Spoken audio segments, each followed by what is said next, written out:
Ibu-ibu yang dirahmati Allah, saya mohon keriduannya ya sebelum kita memulai acara kajian. Mohon keriduannya kita akan membacakan ta'awud, basmalah, sholawat nabi dan baca umul kitab suratul fatihah. Mari kita mulai bersama-sama.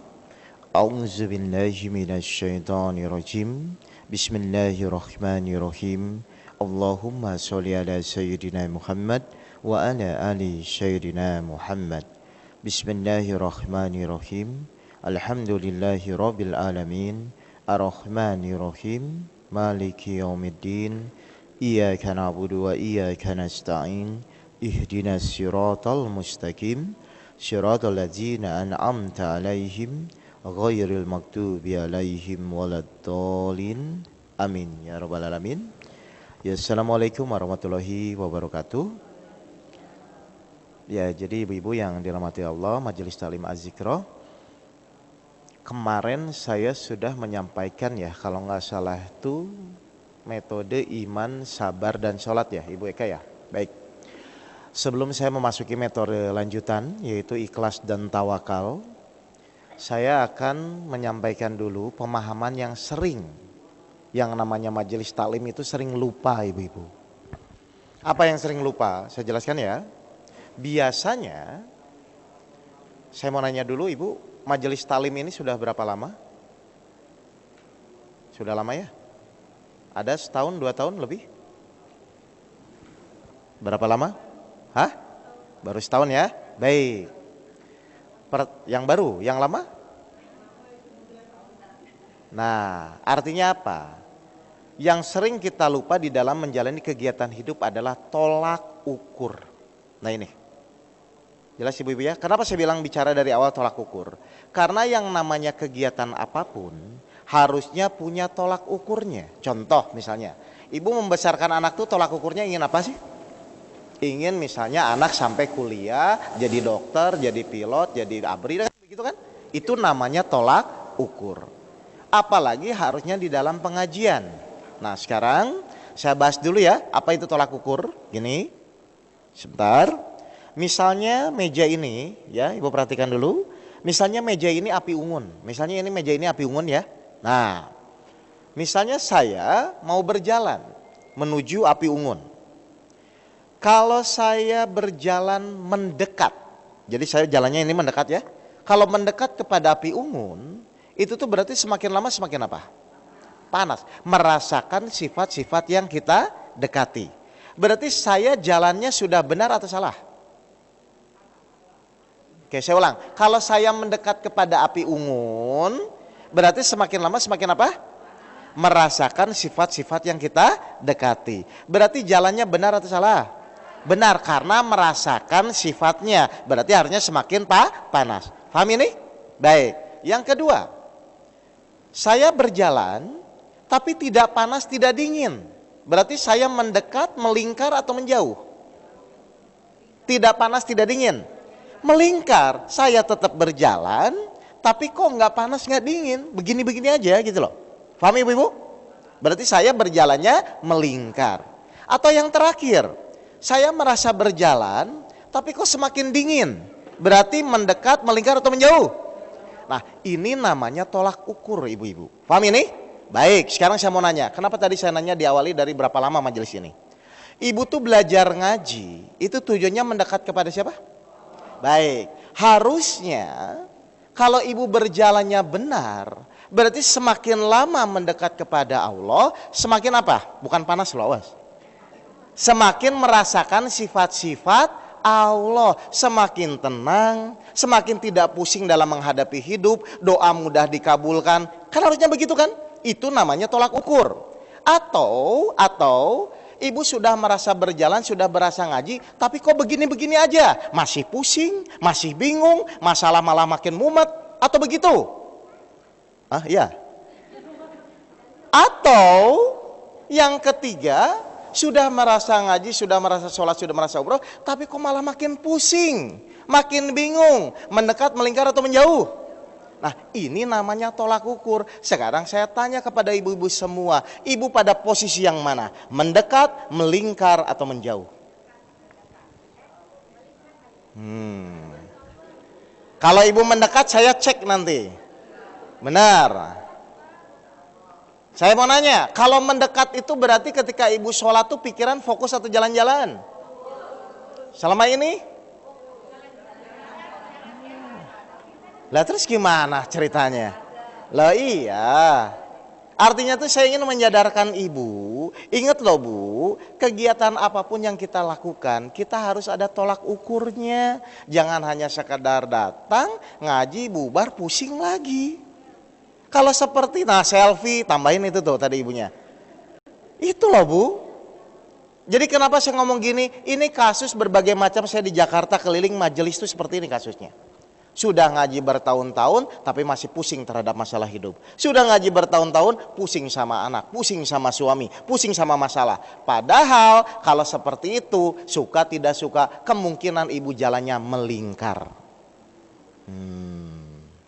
Karena kalau ibu jalannya mendekat kepada Allah, harusnya semakin tenang, semakin masalah semakin mudah diselesaikan, dan doanya mudah dikabulkan, bukan semakin pusing. Setuju atau tidak? Kalau setuju, kita akan mulai bagaimana caranya mendekat dengan benar, jalan kepada Allah.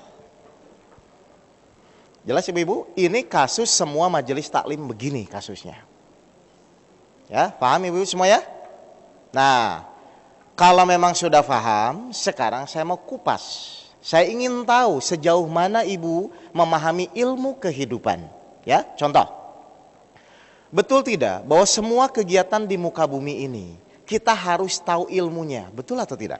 Contoh, kalau ibu masak nasi, kalau airnya kebanyakan apa yang terjadi? Nah, jadi bubur malah ya.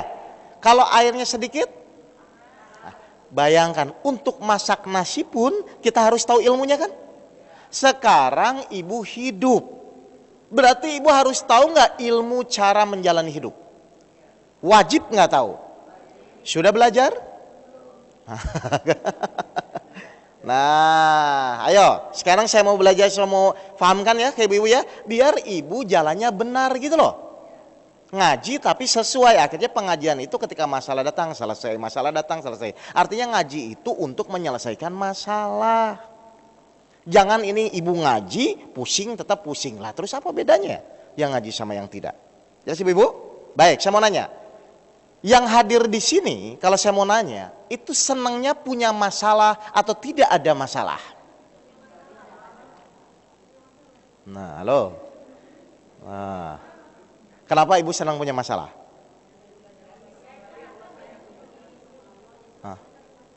Nah, jadi yang benar itu punya masalah atau tidak ada masalah? Kok ragu-ragu yang sana? Ayo ibu, ayo ini jawaban paling dasar yang akan saya mulai untuk ibu memahamkan ilmu kehidupan ya. Saya mau nanya, ibu kalau saya tanya secara jujur aja ya, jujur ya. Ibu tuh kalau ditanya ingin punya masalah atau tidak ada masalah. Nah, jadi secara umum, ini kita bicara umum dulu ya. Secara umum orang itu kalau ditanya, wah saya nggak mau pak punya masalah. Bahkan sampai terlontar kata-kata amit-amit kalau saya punya masalah. Ya bu ya. Kenapa kok ibu tidak mau punya masalah? Pertama biasanya pusing dalam menghadapi masalah. Yang kedua kadang-kadang masalahnya tidak selesai. Ini realitas umum ya. Baik, pertanyaan saya.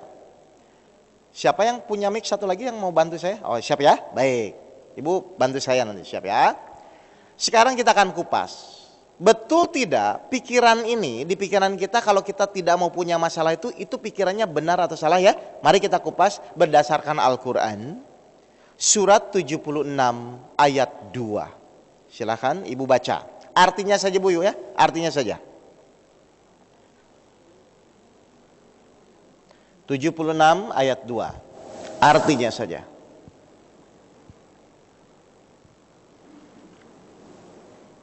Sini berarti ini.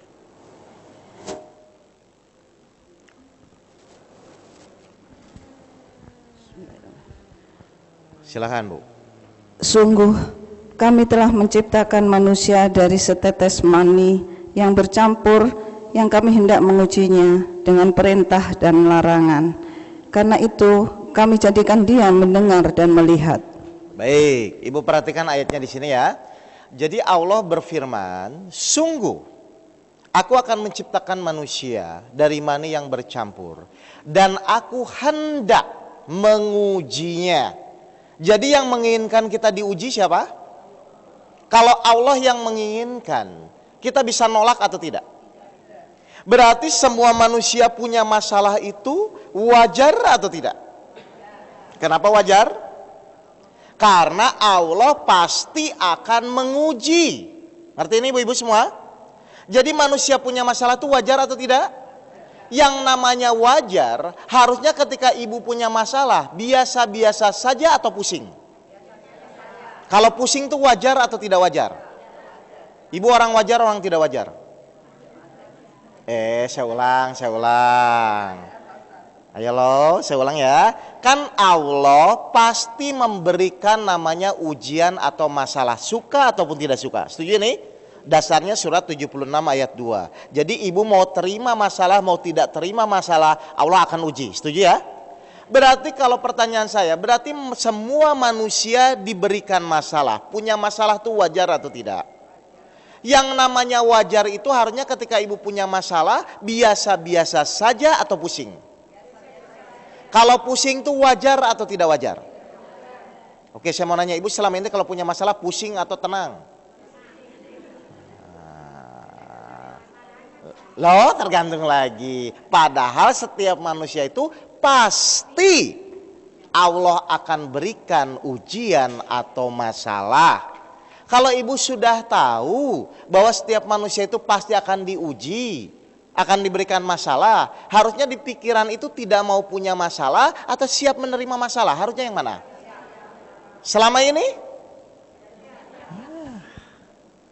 Salah kan? Akhirnya apa yang terjadi? Karena di pikiran ibu selalu tidak mau punya masalah, akhirnya sekecil apapun masalahnya akan menjadi masalah. Karena diawali dari ketidakmampuan kita menerima masalah. Berarti kalau ibu tidak mau punya masalah itu melawan Allah tidak? Melawan dong, Allah menginginkan kita punya masalah kan? Jadi kalau ibu ingin jadi orang wajar, berarti ketika punya masalah tuh ya tenang-tenang saja, nggak usah pusing. Kalau ibu pusing, ibu orang tidak wajar. Siapa yang selama ini dikasih masalah pusing? Nanti ibu tanya kepada saya, Pak Oke bagaimana caranya supaya saya punya masalah itu tidak pusing, kan begitu kan? Nanti saya ajarin gitu loh. Jangan pusing tuh biasa saja, pusing tuh ibu tidak wajar gitu loh. Ya? Jadi yang benar itu kita tidak mau punya masalah atau siap menerima masalah. Yang benar yang mana? Siap menerima masalah. Kalau sudah siap tuh harusnya kaget atau enggak? Awas jangan pura-pura kaget kalau ada masalah. Nah, banyak kan yang pura-pura kaget, aduh katanya, kan gitu kan? Enggak boleh ya, karena setiap orang pasti akan diberikan masalah oleh Allah. Paham ibu-ibu? Baik, yang kedua ya. Tujuan Allah memberikan ujian hidup, memberikan masalah hidup kepada kita. Itu tujuannya apa? Tujuannya ibu-ibu tadi? Oke, 29 ayat 2. Ibu baca silakan. Saya semua akan berdasarkan Al-Quran saja ya. Jadi tujuan 29 ayat 2. Surat Al-Ankabut ayat 2. Tujuan Allah memberikan masalah hidup kepada kita itu tujuannya apa?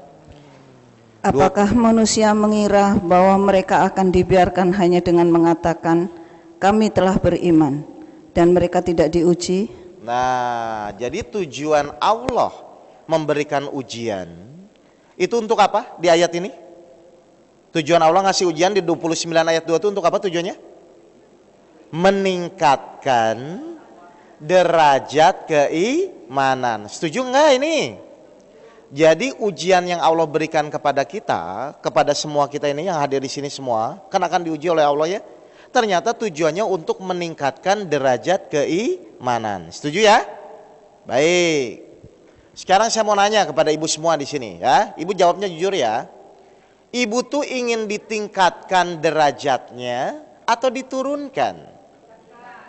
Kalau ingin ditingkatkan, berarti ujian atau masalah itu ditunggu-tunggu atau dihindari? Halo?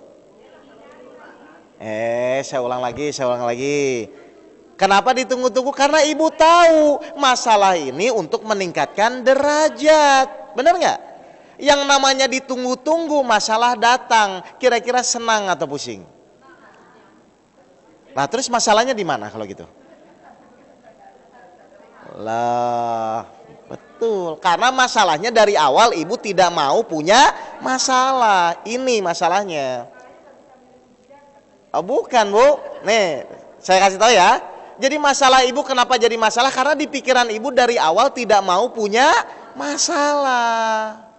Padahal masalah itu suka tidak suka pasti akan datang. Ibu di pikirannya sudah tidak mau punya masalah, kan repot ini. Ayo saya mau nanya, benar nggak selama ini ibu menjalani hidup pasti di pikiran tidak mau punya masalah? Kebanyakan orang kan begitu. Karena diawali dari tidak mau, sedangkan Allah pasti nguji, akhirnya jadi masalah gitu loh.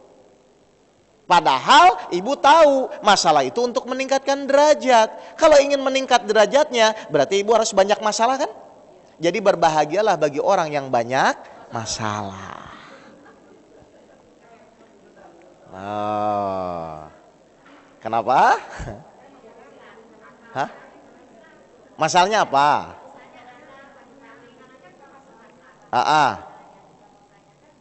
Ya ini. Nah ini mau saya jelaskan, tenang. Ini saya mau luruskan dulu cara berpikir. Kenapa saya harus luruskan ini dulu? Karena ini Bu, metode apapun, saya jelaskan ya. Pengajian apapun, metode apapun, kalau pola berpikir ibu tidak dirubah, nggak akan bisa Bu. Jadi ini tuh saya lagi merubah pola berpikir ibu sebenarnya. Ya, jadi pertama dirubah dulu. Kalau sudah dirubah, baru saya masukin begini loh caranya, gitu loh. Jelas ya ibu-ibu ya? Jadi saya tuh berbicara begini, ini awal untuk merubah pola berpikir ibu dulu. Kebanyakan orang itu ibu dimasukin metode tapi pola berpikir tidak dirubah. Akhirnya mental lagi Bu. Setelah bubar pusing lagi nanti ngajinya. Ya, jadi ini saya berbicara awal ini untuk merubah pola berpikir dulu. Ya, paham ini Bu ya? Baik, nanti gampang, cara menyelesaikan masalah itu gampang.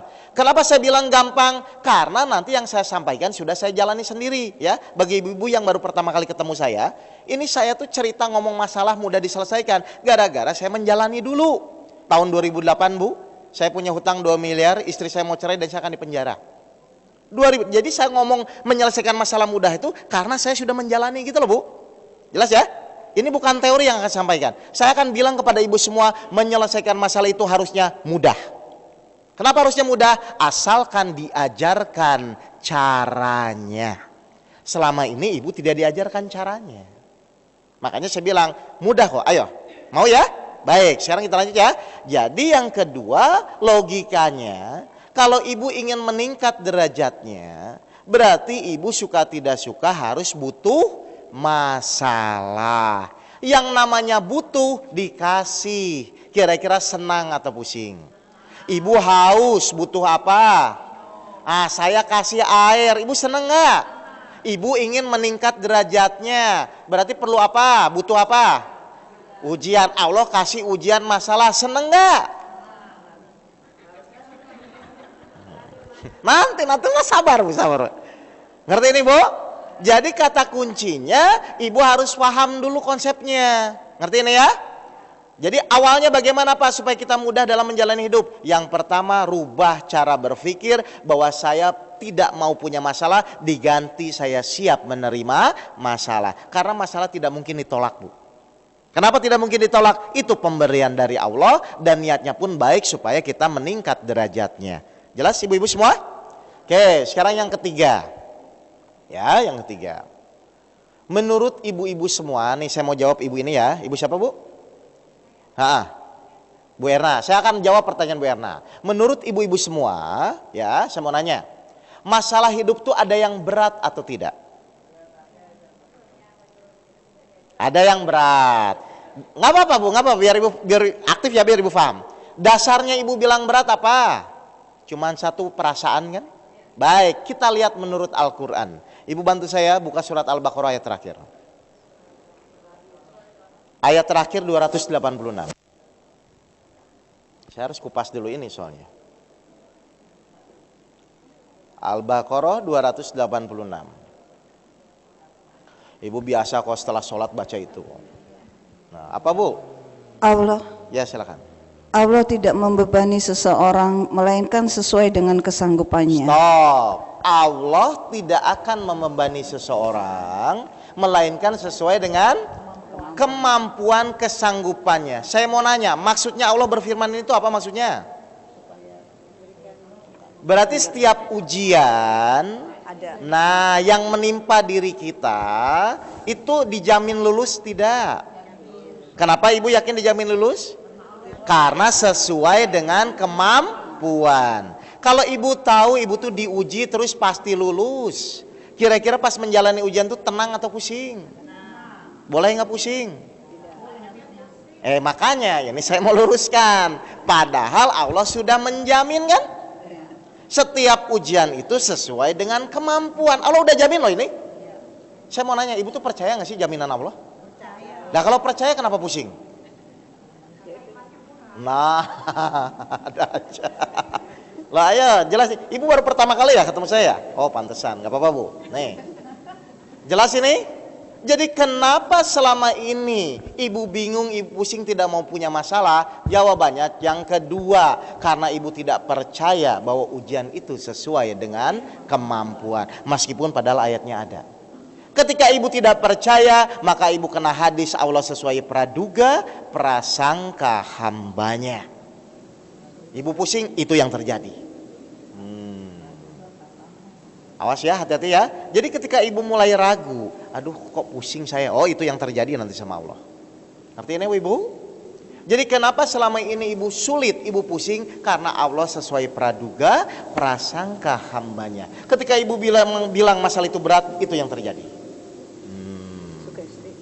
Hati-hati ya ibu-ibu ya. Jadi kalau memang ibu percaya ujian itu sesuai kemampuan, harusnya tinggal terima, jalani saja. Jelas ibu-ibu? Paham ini? Ya, jadi ada 3 poin ya. Sekarang saya akan bahas cuma 3 poin dulu. 1, setiap manusia itu pasti punya masalah. Jadi jangan coba-coba tidak mau punya masalah. Yang kedua, ternyata masalah itu kita butuhkan untuk meningkatkan derajat keimanan. Namanya orang butuh dikasih, harusnya senang dong. Betul atau tidak? Jadi ibu sekarang senangnya dikasih masalah atau tidak ada masalah? Nah, bingung kan? Bingung lagi nih. Ayo saya ulang. Karena ibu senang dan tidak senang pun masalah pasti akan datang. Rugi kalau tidak senang. Yang ketiga, tenang saja. Yang namanya masalah itu sesuai dengan kemampuan hambanya. Berarti ibu diuji dan Allah sudah bilang ujian itu pasti lulus. Kalau pasti lulus, apa yang dikhawatirkan? Halo? Jadi masalahnya di mana? Harusnya tidak ada masalah kalau ibu mengerti ilmu cara menjalani hidup. Nah ini yang saya ajarkan. Ini adalah ilmu cara menjalani hidup. Jelas ibu-ibu? Nah sekarang pertanyaannya, bagaimana Pak caranya menyelesaikan masalah hidup saya dengan mudah? Kenyataannya saya sudah berusaha hidup menjalani masalah tapi montang manting. Montang pusing, manting pusing. Siap?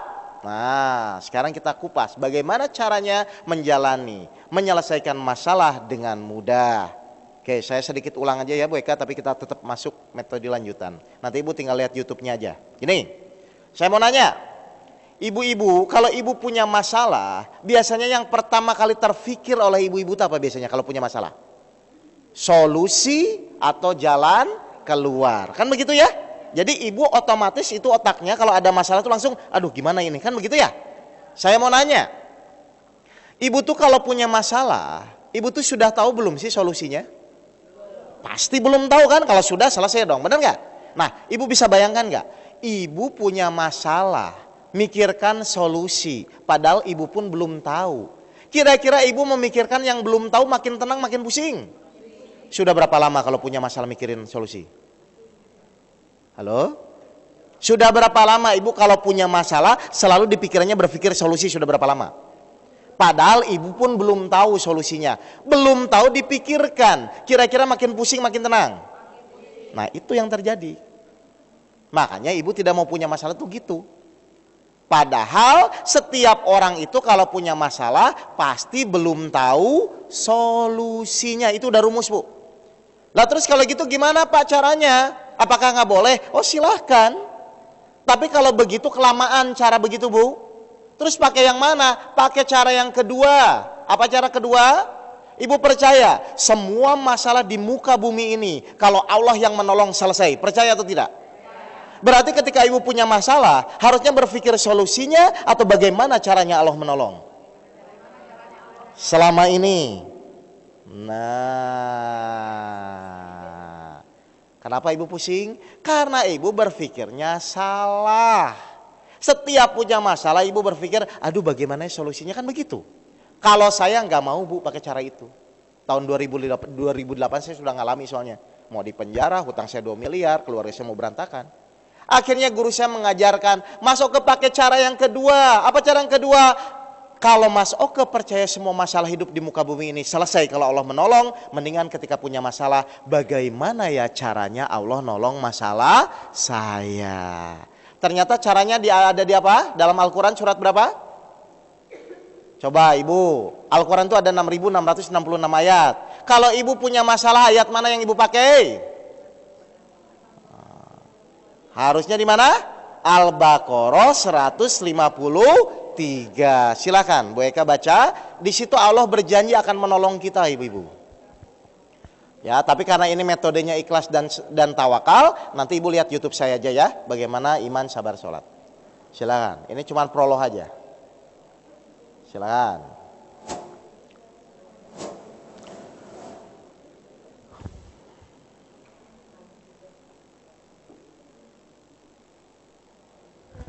Wahai orang-orang yang beriman, mohonlah pertolongan kepada Allah dengan sabar dan sholat. Sungguh Allah beserta orang-orang yang sabar. Baik, kalau ibu ingin ditolong Allah, kan tadi ibu disuruh bilang ya, saya percaya Pak, semua masalah hidup itu kalau Allah yang menolong selesai, percaya kan ya? Berarti kalau ibu ingin ditolong Allah, di ayat ini apa yang harus dilakukan? Sholat terus? Nah, kalau yang udah lama tahu. Jadi syaratnya kalau ibu ingin ditolong Allah di Al-Baqarah ini adalah iman yang benar, sabar yang benar, sholat yang benar. Ibu percaya kalau imannya benar, sabarnya benar, sholatnya benar bakal ditolong Allah, percaya nggak ini? Berarti kalau ibu punya masalah, ibu tuh berpikir solusinya atau meningkatkan iman, sabar, sholatnya? Sabar. Selama ini, nah itu yang terjadi. Ngerti ini ibu? Nah, berarti ibu harus tahu bagaimana iman yang benar, bagaimana sholat yang benar, bagaimana sabar yang benar. Buka YouTube saya, itu udah kajian berkali-kali, di sini udah 2 kali ibu. Ya, jelas ibu-ibu semua ya? Nanti kalau ibu sudah tahu iman yang benar, sabar yang benar, sholat yang benar, masalah itu jalani saja, ibu perbaiki itu, insya Allah cepat selesai. Kenapa? Karena syarat Allah menolong terpenuhi. Berarti kalau ibu belum ditolong-tolong, berarti iman, sabar, sholat yang belum benar atau ayat yang salah? Nah, ngerti ya Bu ya? Paham ini?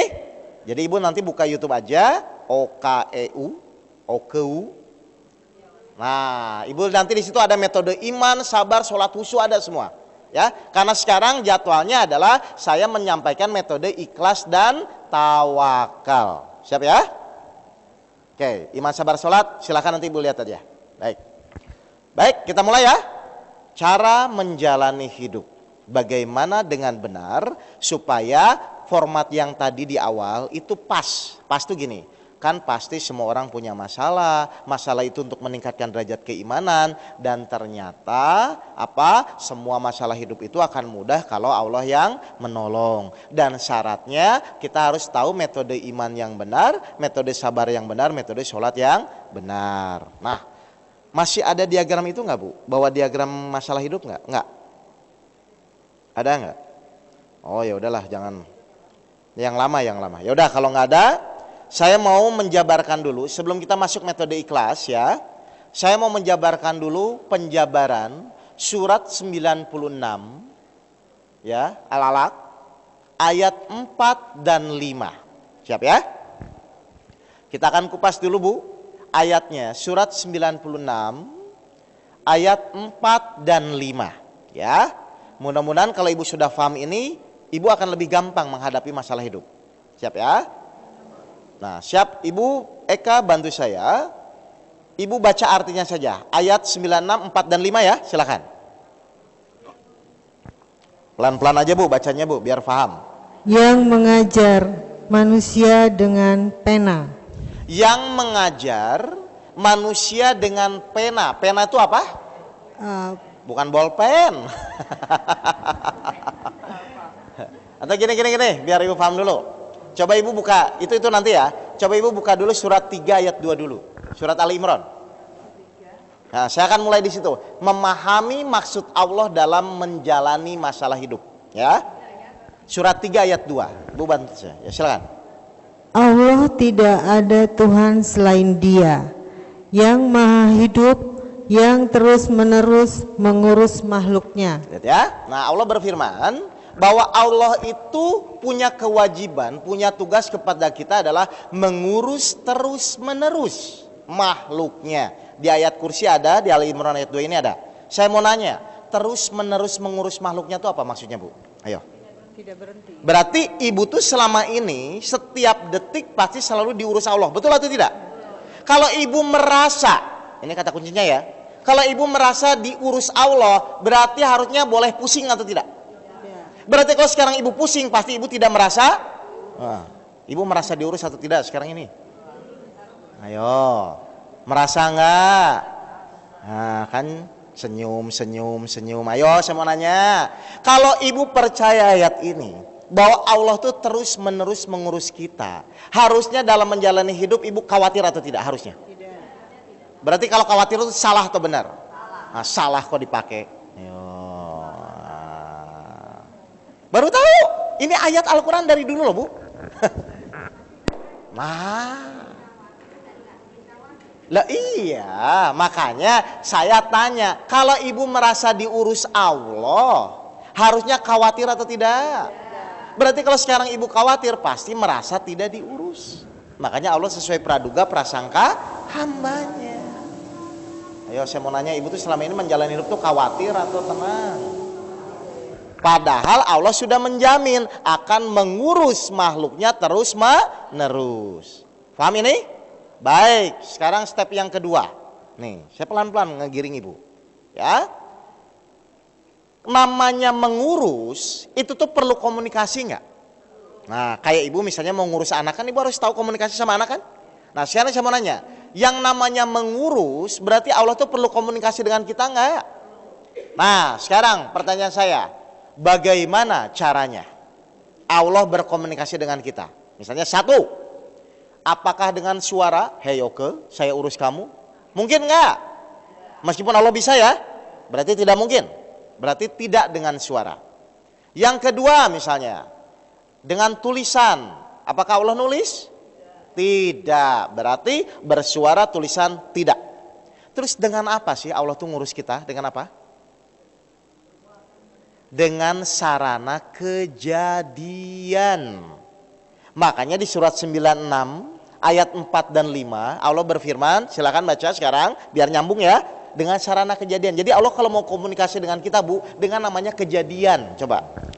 Yang mengajar manusia dengan pena. Nah, yang mengajar manusia dengan pena kalam. Jadi pena kalam itu apa? Kejadian. Paham ini ibu-ibu? Baik, nomor 5-nya apa? Dia mengajarkan manusia apa yang tidak diketahuinya. Nah, jadi Allah akan memberikan kejadian, akan memberikan ujian kepada ibu, kepada manusia yang memang belum mengerti atau belum tahu. Paham ini ibu-ibu semua? Jadi wajar nggak kalau ibu punya masalah, ibu tuh tidak tahu solusinya, wajar nggak? Kenapa wajar? Karena memang Allah ngasih kejadian pelajaran kepada yang belum tahu. Ngerti ini ibu-ibu? Jadi ibu jangan pusing. Namanya orang belum tahu ya memang tidak tahu. Contoh. Misalnya di ruangan ini tidak tahu ilmu matematika. Ya? Oke, saya mau nanya. Ibu 2 tambah 2 berapa? Saya ulang lagi. Nah, jawabannya apa nanti? Tidak, jawabannya apa? Tidak tahu. Ngerti ini ya? Baik, saya ulang. Bu, 2 tambah 2 berapa? Nah, jawabannya ringan atau pusing? Ringan kan, memang tidak tahu kan? Dan memang harus tidak tahu. Nah, sekarang saya ajarin Bu. Bu, 2 tambah 2 itu 4. Ngerti ini? Baru saya ngasih tahu kan? Sekarang, saya mau nanya. Setiap kejadian, ujian dari Allah itu pembelajaran kepada orang yang belum tahu. Berarti ketika Allah ngasih ujian kepada ibu tuh belum tahu atau sudah tahu? Berarti pas nanti Allah ngasih kejadian, nih ibu-ibu saya kasih kejadian, maka jawaban ibu apa? Tidak tahu. Perlu pusing atau tidak? Nah, karena tidak tahu. Nah, terus kenapa selama ini ibu pusing? Karena ibu sudah berapa lama so tahu sama Allah? Ayo dari depan sampai ujung sana pasti so tahu semua. Jujur, ibu so tahu kan? Nanti bagaimana? Nanti gitu kan semua kan? Padahal Allah memberikan pelajaran memang kepada orang yang belum tahu. Jadi ibu sangat wajar ketika dikasih ujian hidup itu pasti ibu tidak tahu. Terus kenapa ibu pusing selama ini? Karena ibu so tahu. Berapa tahun ibu so tahu? Nah, salah sendiri kan? Paham ibu ini? Ngerti ini? Kalau ibu nggak tahu ilmu kehidupan, ibu akan bingung terus nanti soalnya. Jadi setiap kejadian yang menimpa kita pasti kita tidak tahu. Ngerti ini ibu-ibu? Paham? Oke, saya mau nanya, harusnya yang tidak tahu itu harusnya minta dikasih tahu atau berusaha mencari tahu? Ayo, harusnya kalau ibu sudah tidak tahu, harusnya minta dikasih tahu atau berusaha mencari tahu? Oke, contoh nih, biar ibu paham ya. Bu Eka, saya mau ke toilet, ibu nunjuk kemana? Ke sana, karena saya nggak tahu ya, ibu nunjuk kemana? Oke, ketika Bu Eka nunjuk ke sana, saya tuh perlu mikir atau ikuti saja? Atau saya ngomong, masa? Atau gitu? Lah kalau ngomong gitu ngapain saya minta dikasih tahu kan? Jadi ketika Bu Eka bilang, "Pak ke toilet itu ke sana," misalnya. Saya perlu mikir atau ikuti saja? Ikuti saja kan? Ngomong petunjuk kan? Nah, sekarang saya mau nanya. Berarti ketika ibu menjalani hidup, kalau Allah ngasih petunjuk, perlu mikir atau ikuti saja? Berarti selama ibu pusing kenapa? Gara-gara kebanyakan? Apa nggak dibanyakan? Loh, kan bingung kan Bu? Ayo. Jadi selama ini jujur, ibu tuh sok tahu atau minta diberitahu, biasanya yang mana? Udah sok tahu, pengen bahagia lagi. Nah, ngerti ibu? Paham ini? Jadi kenapa selama ini ibu pusing, kenapa? Karena sok tahu. Sudah tahu Allah tuh kalau ngasih masalah pasti ibu belum tahu jawabannya, memang harus begitu. Karena rumusnya Allah memberikan pelajaran dengan sarana kejadian. Kepada siapa? Kepada orang yang belum mengerti atau belum tahu. Jadi wajar nggak kalau kita dikasih masalah tuh memang tidak tahu? Berarti pas ada masalah ibu jawabannya apa? Tidak tahu. Tinggal sekarang bagaimana supaya Allah ngasih tahu kan, begitu kan? Ngerti ini ibu-ibu? Nah, jadi salahnya di mana? Salah di Allah atau di kita? Nah, kita sendiri. Pusing-pusing sendiri, makan-makan sendiri, nangis di pojokan sendiri sana. Nah, ngerti ini ibu-ibu? Nah, sekarang saya ajarin ibu ya, bagaimana supaya Allah memberitahu ya. Gini. Kan di ayat 4 tadi, Allah tuh berfirman gini. Allah memberikan pelajaran dengan sarana kejadian. Pena kalam itu kejadiannya Bu ya. Baik. Berarti di sini ada 2 unsur. 1 pelajaran, 2 kejadian. Oke ya? Ada 2 ya Bu ya? Ingat, ibu paham dulu ini. 1 pelajaran, 2 kejadian. Ngerti ini? Contoh. Misalnya, ya silakan Bu. Misalnya Allah itu ingin ngasih pelajaran sabar kepada ibu, Ya, Allah tuh ingin ngasih pelajaran sabar. Jadi Allah ingin membuat ibu sabar ya. Ya, perhatikan pertanyaan saya. Kalau Allah ingin membuat pelajaran ibu sabar, berarti Allah harus ngasih kejadian apa? Misalnya, kalau Allah ingin membuat Allah ingin ngasih pelajaran ibu sabar, berarti Allah harus ngasih kejadian apa? Anak baik atau anak nakal? Suami galak atau suami baik? Kenapa suami galak? Supaya ibu bisa sabar. Nah, sekarang saya mau nanya. Berarti yang terpenting itu pelajarannya atau kejadiannya? Saya ulang. Coba. Allah memberikan pelajaran dengan sarana kejadian, betul? Tujuan Allah tuh ingin ibu sabar. Tujuannya ingin ibu sabar ya. Jadi pelajarannya ingin ibu sabar. Berarti kalau Allah ingin membuat ibu sabar, Allah harus kasih kejadian apa? Anak nakal, kan gitu ya? Supaya ibu bisa sabar ya? Atau suami centil, kan gitu kan? Lah iya kan, bener nggak? Berarti yang terpenting itu suami centilnya atau sabarnya? Suami centilnya atau sabarnya? Sabarnya, karena pelajarannya sabar, sarananya suami centil. Berarti yang harus ibu fokuskan itu suami centilnya atau sabarnya? Selama ini. Loh, kalau ibu sudah tahu pelajarannya, sabarnya, kira-kira kalau ibu sudah mengerti, dirubah nggak suaminya? Pasti dirubah, Bu. Nih contoh, Bu Eka atau Bu Erna ya. Bu Erna misalnya ingin belajar mobil, ingin belajar nyetir mobil. Berarti yang terpenting itu nyetir mobilnya atau mobilnya? Bu Erna ingin belajar nyetir mobil. Berarti pelajarannya apa? Nyetir mobilnya kan? Sarananya apa? Mobil. Sekarang saya mau nanya, kalau Bu Erna sudah bisa nyetir mobil, masih diperlukan nggak mobilnya? Kalau sudah bisa, kan? Lihat pelajarannya, Bu Erna ingin bisa nyetir mobil. Berarti pelajarannya apa? Nyetir mobilnya kan? Kalau Bu Erna sudah bisa nyetir mobil, masih diperlukan nggak mobilnya? Udah bisa, ngapain? Ngerti?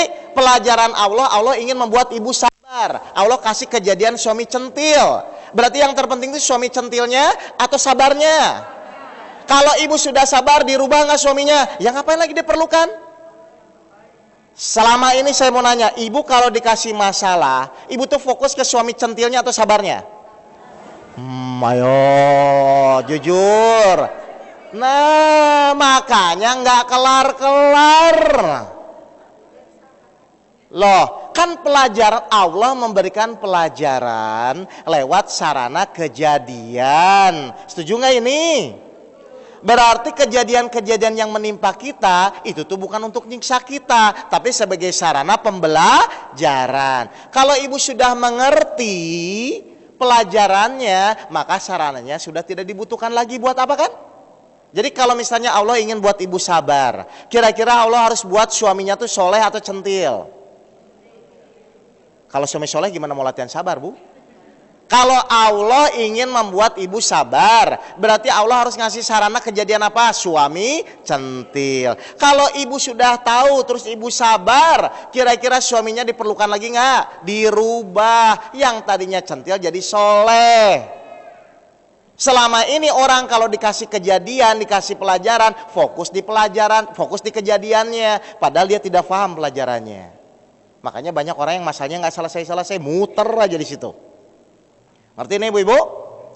Jadi jangan terjebak di kejadiannya. Karena kejadian itu hanya sebagai sarana pembelajaran. Ngerti nggak ini? Saya mau nanya, sudah berapa tahun ibu dikasih pembelajaran terjebak di kejadiannya? Sudah berapa tahun?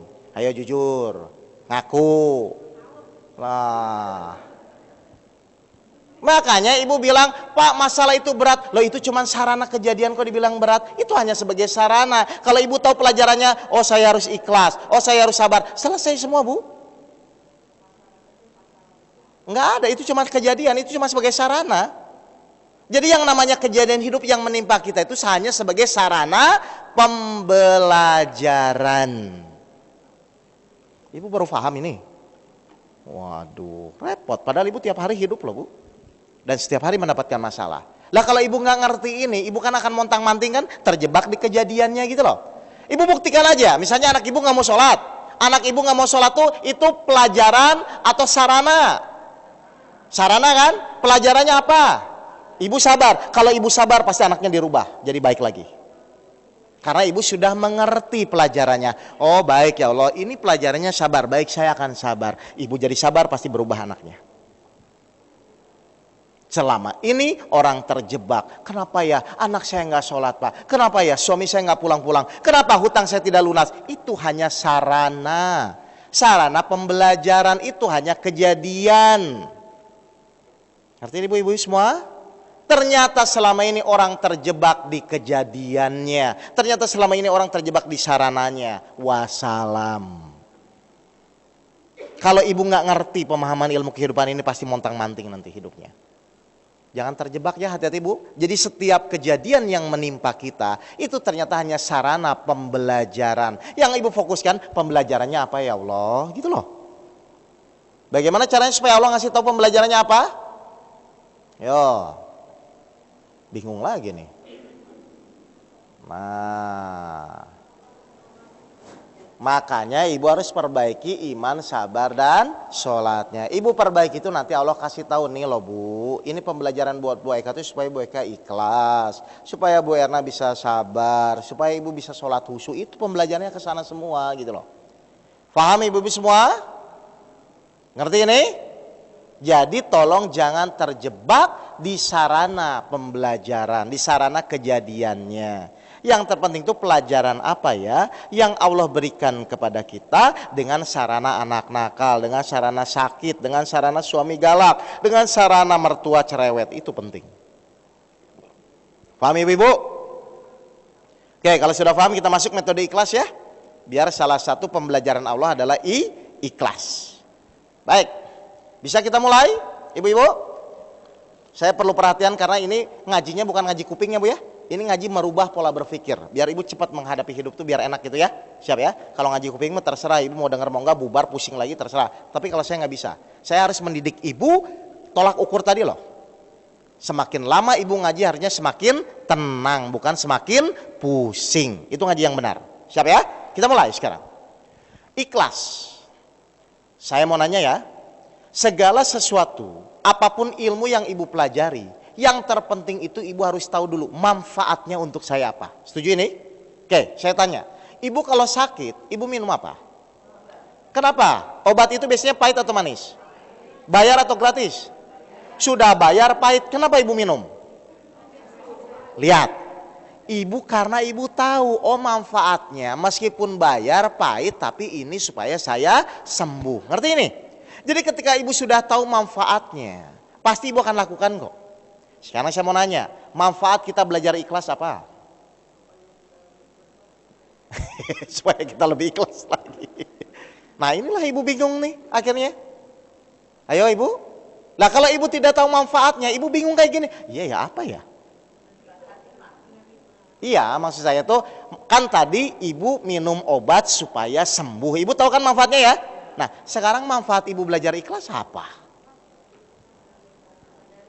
Oke, suami mau poligami ikhlasin nggak? Nah kan? Nah ayo bingung kan? Nih lihat ibu. Jadi kalau ibu mau belajar ilmu kepada saya, tanya dulu Pak apa manfaatnya? Kalau nggak ada manfaatnya buat apa dipelajari kan? Pahamin ibu-ibu? Oke saya jelaskan ya. Manfaat kita belajar ikhlas. Satu, hanya doa orang ikhlaslah yang langsung dikabulkan oleh Allah. Kenapa doa orang ikhlas dikabulkan oleh Allah? Karena tidak terhijab oleh godaan iblis. Surat 15, 39 sampai 41. Ngerti ini Bapak Ibu? Jadi kalau ibu ikhlas, doanya bakal dikabulkan nggak? Berarti kalau sekarang doa ibu belum dikabulkan, pasti belum? Ah, sudah. Gampang kan? Jadi nggak usah ngomong kenapa ya Allah doa kita belum, nggak usah kayak gitu. Ibu ikhlas saja pasti dikabulkan. Paham ini Bu? Jadi kalau ibu ikhlasnya dengan benar, pasti doa ibu akan dikabulkan. Ngerti ini? Kenapa? Surat 15 39 sampai 41. Itu iblis sendiri sampai bilang aku tidak bisa menggoda anak cucu Adam yang muklisin. Bayangkan. Jadi orang ikhlas itu pertama doanya dikabulkan, yang kedua nggak bisa digoda oleh iblis loh Bu. Paham ini? Ya. Sekarang saya mau nanya. Yang kedua apa sih manfaat dari kita belajar ikhlas?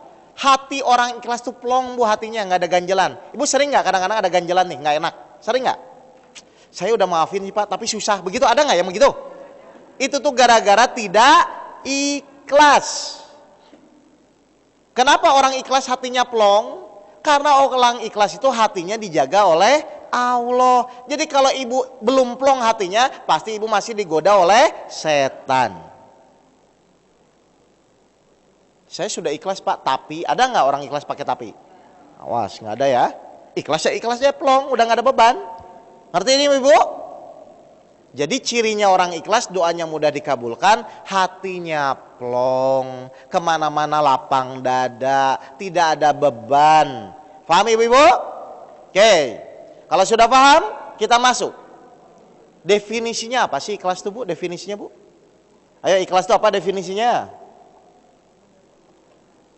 Ikhlas. Melakukan segala sesuatu hanya menjalankan perintah Allah. Baik, kita buka suratnya, surat 51 ayat 56. Silakan. Surat 51 ayat 56. Ibu baca dulu suratnya ya. Kalau sudah kita kupas. Ayo.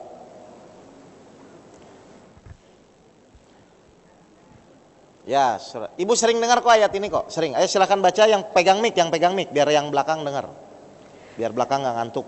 Aku tidak menciptakan jin dan manusia, melainkan agar mereka beribadah kepadaku. Nah, lihat ya. Aku tidak menciptakan jin dan manusia. Melainkan tuh apa? Melainkan. Berarti ada yang lain nggak? Berarti Allah menciptakan kita tuh tidak ada yang lain ya, kecuali mengabdi atau menjalankan perintah Allah. Jadi ikhlas itu wajib nggak? Halo? Kenapa wajib? Karena Allah menciptakan kita itu hanya untuk beribadah atau mengabdi. Jelas ini? Berarti apapun yang ibu lakukan harusnya karena Allah atau karena orang? Benar karena Allah? Oke, sekarang ibu taat kepada suami itu karena Allah atau karena suami? Karena Allah. Suami nggak ngasih uang, taat nggak? Baru saya geser sedikit udah bingung ini. Nah inilah yang terjadi saya bilang. Ibu tuh selama ini tuh cuma dijejelin teori aja loh Bu, tapi prakteknya enggak loh Bu. Saya ulang lagi. Allah sudah bilang, aku tidak ciptakan jin dan manusia melainkan, selain, kecuali. Berarti tidak ada yang lainnya. Jadi ibu diciptakan oleh Allah tuh hanya dalam rangka menjalankan perintah Allah. Jelas ini? Oke. Kalau memang hanya dalam rangka menjalankan perintah Allah, berarti yang dilihat tuh orang atau Allah? Berarti ibu taat kepada suami itu karena suami atau karena Allah? Benar karena Allah? Suami nggak ngasih uang, tetap taat? Nanti dulu Pak. Nah, ayo. Nah, ini yang terjadi. Benar nggak? Karena ibu tidak pernah diajarkan caranya ikhlas bagaimana, gitu loh. Ibu-ibu jelas ini? Nih sekarang saya mau ajarin caranya ya. Pak, bagaimana caranya Pak? Meskipun suami nggak ngasih uang, meskipun orang memfitnah saya, tapi saya tetap taat kepada Allah. Bagaimana caranya? Kita masuk caranya ya. Baik, kita siap. 1, kita masuk metode ikhlas. Betul atau tidak? Dunia dan isinya milik Allah. Betul atau tidak? Ada yang berani protes? Nggak ada ya? Jadi dunia dan isinya milik Allah. Yang kedua, betul atau tidak? Kita ada pun itu karena keinginan Allah. Betul atau tidak? Kalau misalnya keinginan kita bisa minta dong lahir di mana. Benar nggak? Kita bisa minta dong saya pengen laki-laki, kan begitu ya? Kenyataannya bisa nggak? Tidak. Berarti yang menginginkan kita ada di dunia siapa? Allah. Lihat, dunia dan isinya milik Allah. Kita ada pun karena keinginan Allah. Setuju ini? Berarti pertanyaan saya, berarti wajar atau tidak kita melakukan segala sesuatu karena Allah itu wajar atau tidak? Wajar nggak? Berarti kalau ibu melakukan segala sesuatu bukan karena Allah, ibu wajar atau kurang ajar? Oke, sudah berapa lama ibu kurang ajar? Ayo. Jadi ikhlas itu bukan sesuatu yang luar biasa, Bu. Ikhlas itu memang wajib dan wajar. Kalau ibu tidak ikhlas, ibu kurang ajar. Ayo, saya mau nanya ya. Kita contoh, kita break. Sekarang kita akan fahamkan. Coba benar nggak ibu tuh selama ini ikhlas atau tidak? Misalnya,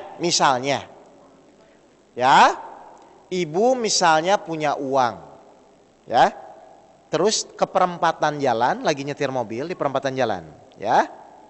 Nah, terus ibu ngasih pengemis, kan ibu misalnya mau ngasih ya, ini misalnya contoh. Pas ibu niat ngasih pengemis 5 ribuan, pas dikasih, tiba-tiba pengemisnya masih muda, segar bugar, dikasih nggak?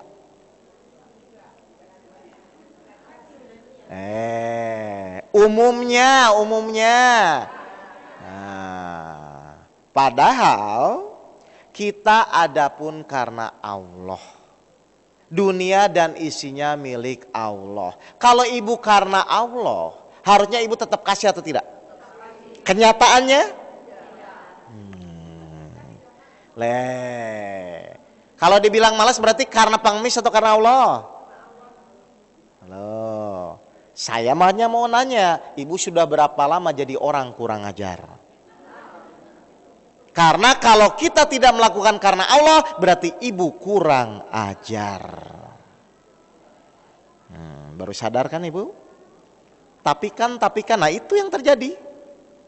Akhirnya ibu nggak pernah ikhlas. Padahal, nih saya jelaskan ya. Padahal kalau ibu nanti ngasih benar-benar karena Allah ke pengemis, ibu akan hatinya plong dan saat itulah ibu berdoa dan pasti langsung dikabulkan.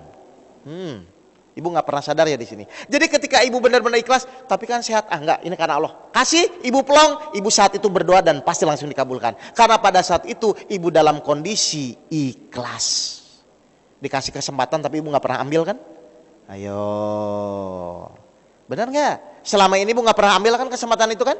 Pas ada pengemis, gara-gara sehat, enak aja kan itu, lolos. Padahal itu Allah izinkan supaya ibu jadi ikhlas, ibu saat itu berdoa langsung pasti dikabulkan.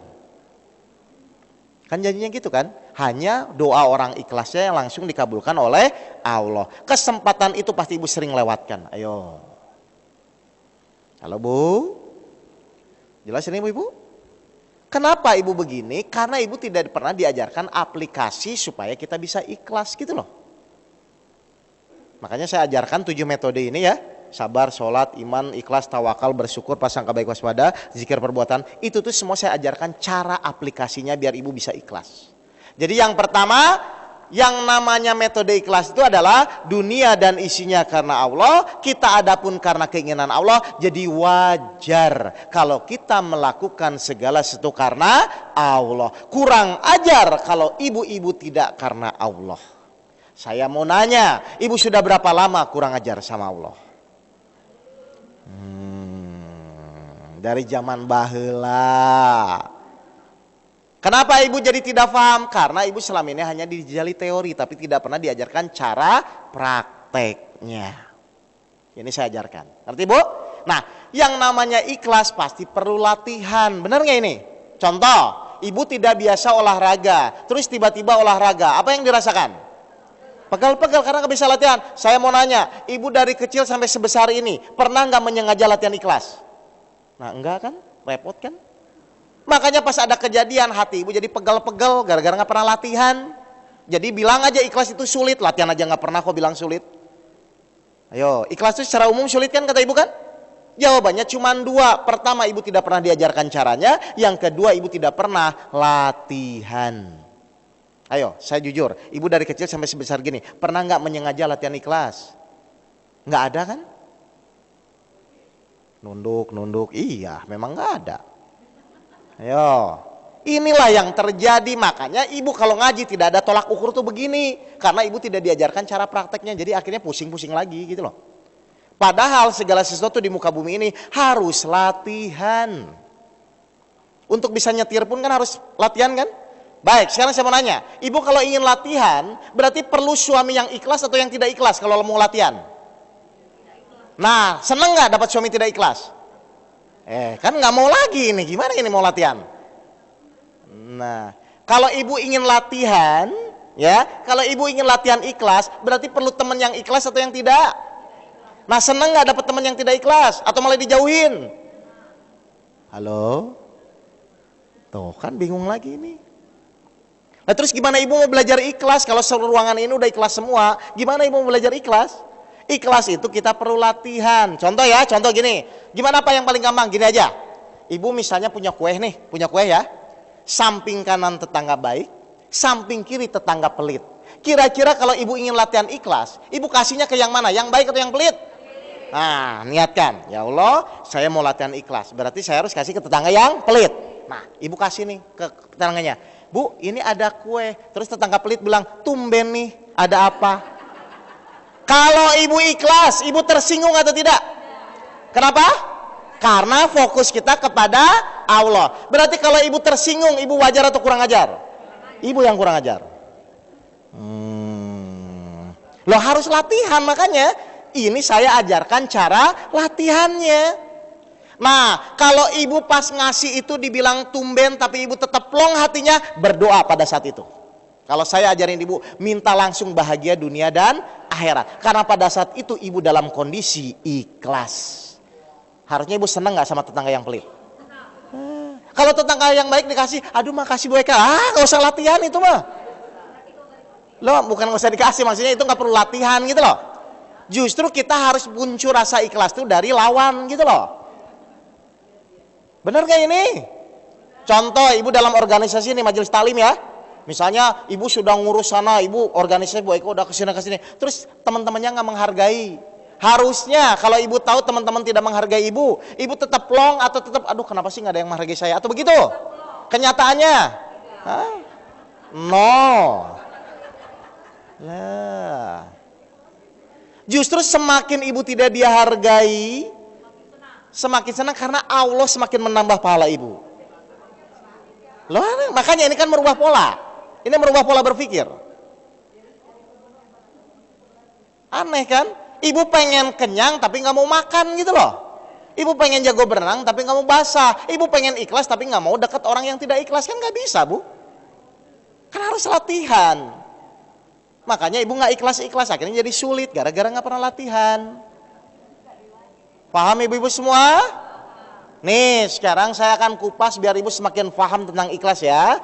Kenapa Allah mewajibkan, ini penting. Kenapa Allah mewajibkan supaya kita ikhlas? Saya jelaskan. Saya kasih analogi dulu. Dulu ya, waktu kita kecil, kalau ibu-ibu kan sering main pasar-pasaran gitu ya. Anjang-anjangan kan itu ya. Kan dulu gitu ya. Bahkan kalau dipanggil orang tua ibu sampai nangis, nggak mau kan, nggak terima kan, lagi asik-asiknya kan. Nah, tiba-tiba semakin beranjak ibu dewasa, semakin besar, pikiran ibu mulai berkembang. Oh, hidup yang benar itu bukan yang dulu. Kalau dulu mungkin kita cuma main-main saja ya. Yang benar itu harusnya berkeluarga, rumah tangga, bekerja, kan begitu ya Bu ya. Jadi hidup yang benar itu ternyata yang kita lakukan sekarang ini. Ngerti?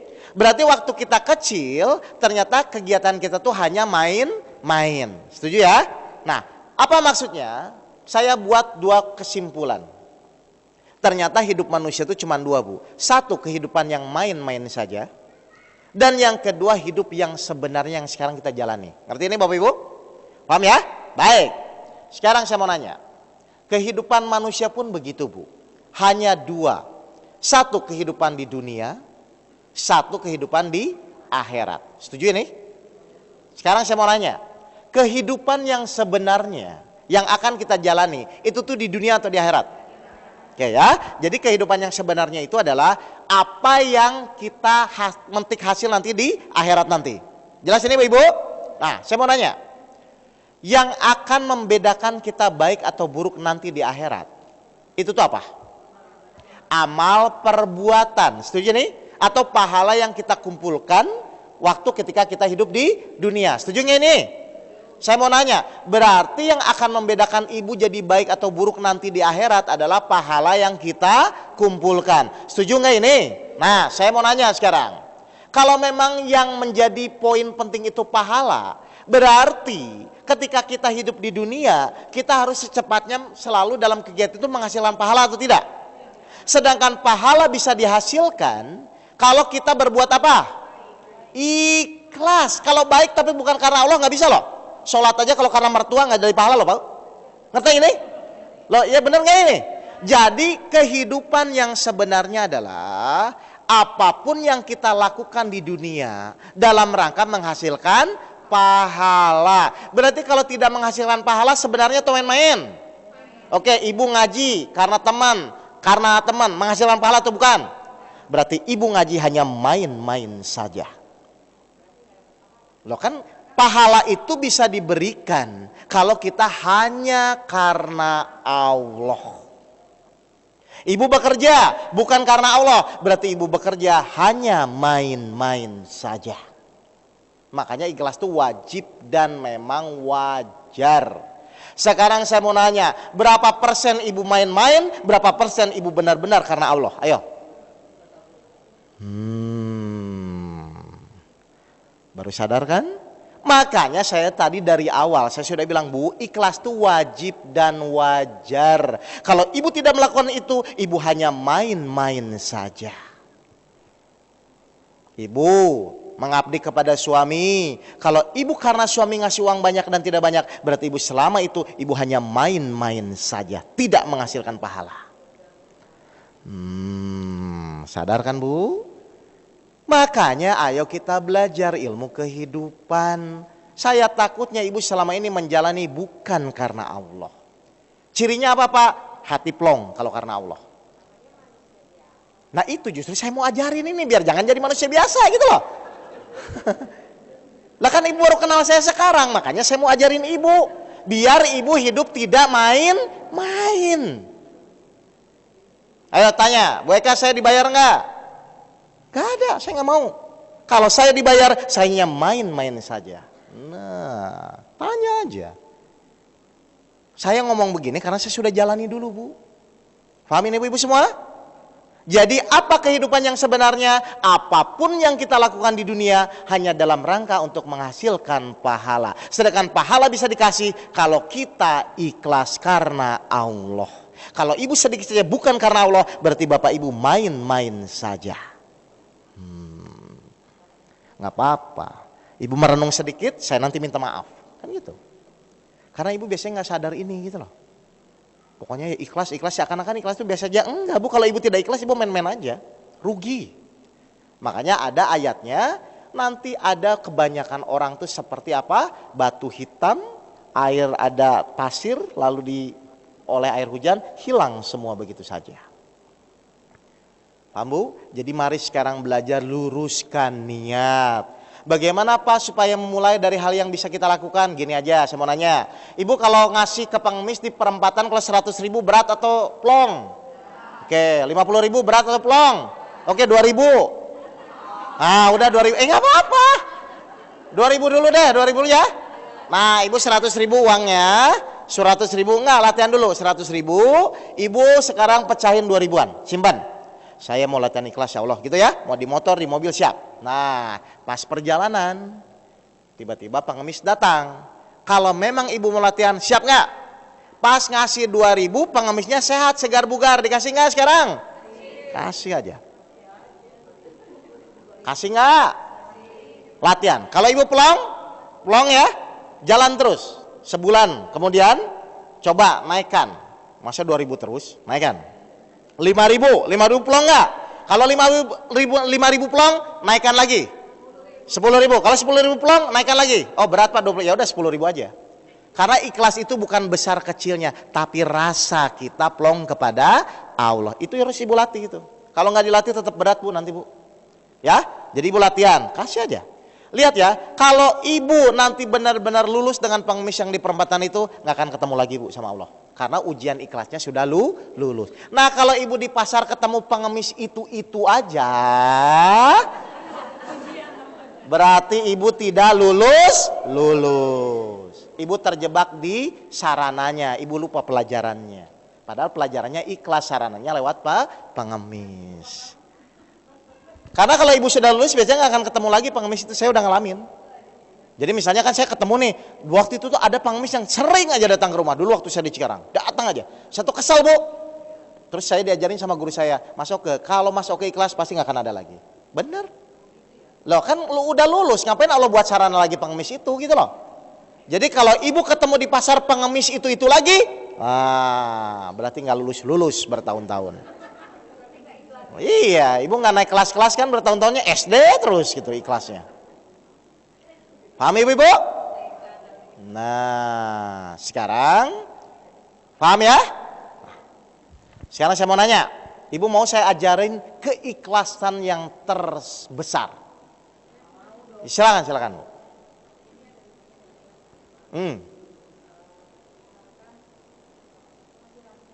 Ya rancu. Ya. Betul. Kemudian saya berdoa kepada Allah. Ya. Berdoa kepada Allah, ya Allah, saya udah bersedekah, engkau maha tahu. Terus saya pengen ini gitu, gimana Pak? Ya nggak ikhlas apa-apa. Nggak Termasuk apa-apa. ikhlas apa enggak itu? Nggak apa-apa. Cuman pertanyaan saya, ibu mau gitu terus? Loh nggak apa-apa, kan itu level keikhlasan nggak apa-apa. Cuman pertanyaan, apakah ibu mau begitu terus? Kita aja dari SD naik ke SMP, ke SMA, ke kuliah kan harus lebih tinggi Bu. Misalnya dulu saya tuh kalau mau disuruh sama orang tua itu harus dikasih uang jajan gitu kan. Oke, pergi ke warung, mana 2.000 kan itu ya. Nah jalan. SMP 2.000, SMA masa begitu terus Bu? Maksud saya ini peningkatan Bu, ya. Nggak apa-apa kan sekarang ibu baru taunya, pokoknya sedekah ya Allah saya sudah sedekah, itu silakan dulu. Cuman jangan begitu terus gitu loh. Mulai ditingkatkan. Ngerti ya Bu ya maksud saya? Jadi namanya proses saya ngerti. Kayak ibu lah, ibu selama ini kan ngaji misalnya, hanya sekedar bahas kejadian-kejadian. Nih saya mau naikkan gitu loh, ke hakikat kehidupan. Gitu ya Bu ya? Jadi selama ini kalau ibu taunya itu ya nggak apa-apa gitu loh. Tapi tolong ya, sekarang ibu udah tahu kan? Tolong ditingkatkan. Biar nanti kalau sudah sedekahnya tidak terwujud pun ibu tidak akan kecewa gitu loh. Karena saya sudah ngalami Bu, saya sampai sedekah mobil, sedekah rumah, sedekah waktu dulu. Waktu tahun 2007 mau saya perusahaan collab, kan saya habis-habisan tuh. Kenyataannya malah nggak selesai-selesai. Saya akhirnya kecewa, saya marah sama Allah. Begitu jadinya. Makanya saya bilang, ini yang saya sampaikan, itu sudah saya jalani dulu Bu, ya. Jadi nggak apa-apa seperti itu dulu, cuman ibu sekarang tingkatkan lagi ya, masa begitu terus. Nah, jelas Bu ya? Bagus. Oke, sekarang saya jelaskan ya, hakikat ikhlas yang sebenarnya. Nih, saya kasih contoh. Ibu buka dulu, ya, surat 3, ayat 92. Ini saya sampai jam berapa ya? Jam 1? Jam berapa? Setengah 12. Oh ya udah, cukup lah. Surat 3 ayat 92. Ini saya mau ajarin ibu hakikat ikhlas. Silakan. Ayat 92. Silakan Bu. Ini ngaji aplikasi itu gini Bu. Jadi langsung saya ajarin caranya. Kamu tidak akan memperoleh kebajikan sebelum kamu menginfakkan sebagian harta yang kamu cintai. Nah, Dan apapun yang kamu infakkan tentang hal itu, sungguh Allah Maha mengetahui. kamu tidak akan memperoleh kebajikan yang sempurna sebelum engkau menginfakkan segala sesuatu yang engkau cintai. Nah sekarang ya, kita akan mulai belajar ya hakikat ikhlasnya. Gini, saya mau nanya, ibu, saya mau nanya ya, dompet tetangga ibu hilang, pengaruh atau tidak? Dompet tetangga ibu hilang, pengaruh atau tidak? Kenapa tidak? Bukan milik kita. Setuju nggak ini? Ibu pusing nggak? Enggak, bukan milik saya kan? Ngerti Bu? Baik, saya mau nanya sekarang. Ibu percaya tidak dunia dan isinya milik siapa? Termasuk kita?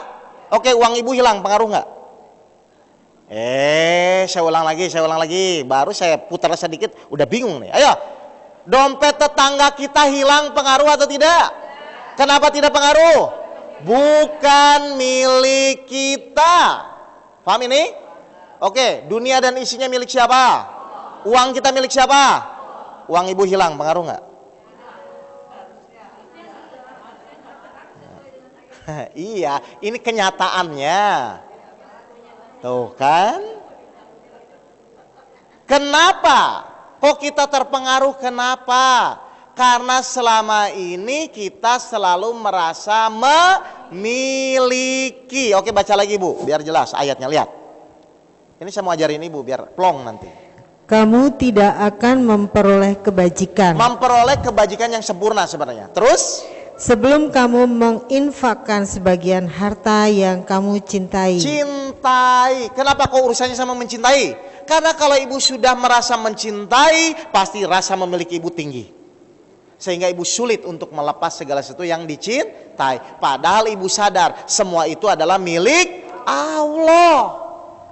Terus gimana dong Pak latihannya? Gini aja, ibu yang samping ini Bu Erna punya kerudung yang bagus nggak? Nah, yang disayangi mau nggak kasih ke temannya yang sini? Nah, kan? Ayo, itulah yang terjadi. Padahal saya jelaskan ya. Padahal ketika ibu ngasih 1, kalau ibu ikhlas, rumus sedekah berjalan nggak? Maka ibu akan diganti 10 yang lebih baik. Mau nggak? Oh. Kenapa saya harus ngajarin ibu begini? Karena rasa mencintai itu identik dengan memiliki. Ini yang menjadi ibu masalah gitu loh. Jadi ibu akhirnya di mulut saja gitu loh. Ngerti ini ibu-ibu? Pak, terus kalau saya mencintai suami saya bagaimana? Kan jangan kasih orang. Ayo bagaimana kalau suami? Ayo bagaimana kalau suami? Niatkan mencintai suami karena hanya menjalankan perintah Allah. Kan tadi dari awal sudah bilang. Jadi bukan karena suaminya, ya Allah saya taat kepada suami saya karena saya hanya menjalankan perintah Allah. Niatkan, ibu harus mulai latihan. Akhirnya mau suami kesel, mau menjengkelkan, ibu tetap fokus, tetap taat kepada dia gitu loh. Ngerti ini? Karena kalau masih ada rasa memiliki sulit bu, sulit untuk ikhlas. Kalau ibu masih ada rasa memiliki sulit, nanti ibu cuma teori saja. Caranya ibu latihan untuk mengurangi rasa memiliki, mulailah kasih sesuatu yang kau cintai. Itu harus. Kalau ingin mendapatkan kebajikan yang sempurna. Ibu punya jam tangan yang bagus? Ayo yang pakai jam tangan siapa tuh? Nah, mau nggak kasih ke temennya, ke sampingnya? Ah, kan? Ayo latihan bu. Ya biarin aja, makanya latihan, biar ibu plong gitu loh. Kenapa harus latihan? Supaya terbiasa. Jadi ketika nanti ada sesuatu kejadian yang membuat ibu ikhlas, ibu gampang ikhlasnya. Ngerti bu? Makanya Allah bilangnya kenapa harus yang dicintai. Kalau yang dicintai mah nggak akan efek gitu loh.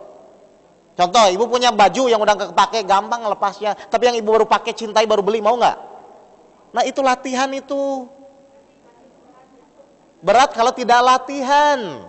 Makanya ringan kalau ibu mulai latihan. Contoh, ibu misalnya awal-awal ingin sholat tahajud, minggu pertama beratnya, kedua beratnya, nah ketiga, keempat, kelima ringan nggak? Nah ini cuma masalah kebiasaan aja gitu loh. Ya ibu mulai biasaan ya. Jadi ibu mulai latihan nih setelah ngaji, mau latihan nih.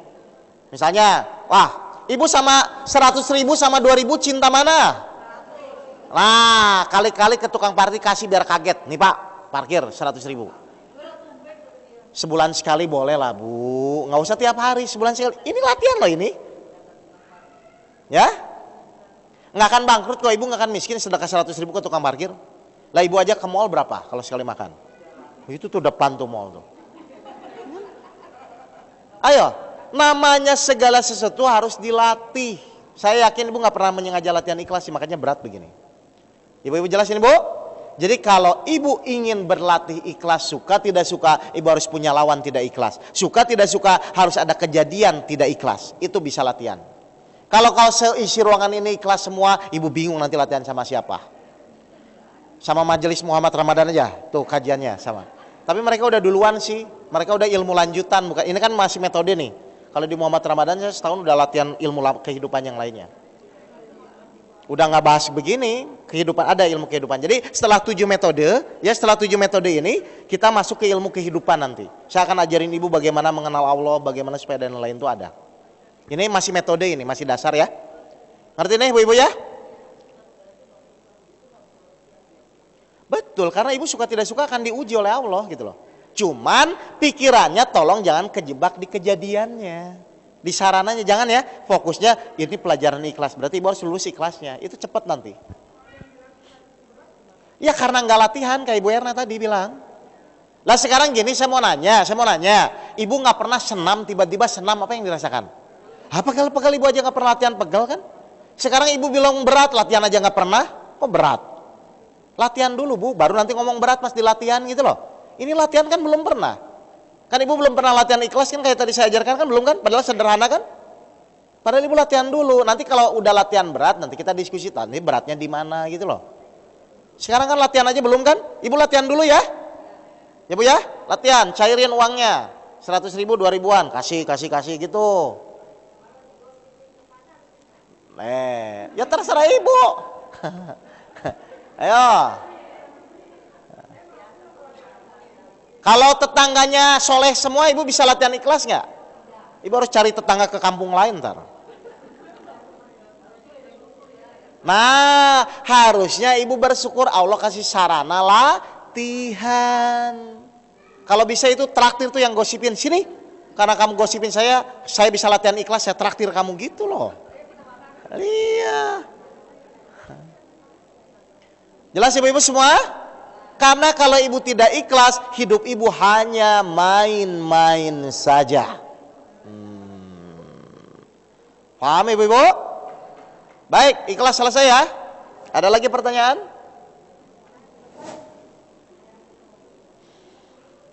Kalau tidak ada, saya mau masuk ke metode tawakal ya. Sudah ya?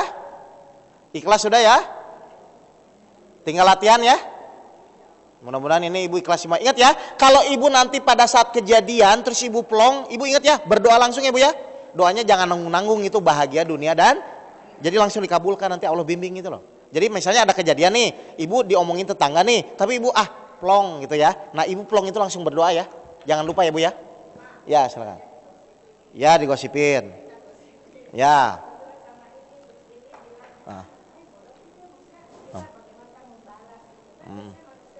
Iya manusia. Nah sekarang kan ibu udah ngaji nih, berarti bukan manusia lagi ya. Loh kan saya udah bilang, apa bedanya yang ngaji atau yang tidak ngaji? Kalau menjalani hidup masih pusing. Yang ngaji pusing, yang tidak ngaji pusing. Mendingan gak usah ngaji aja, nggak sama-sama pusing.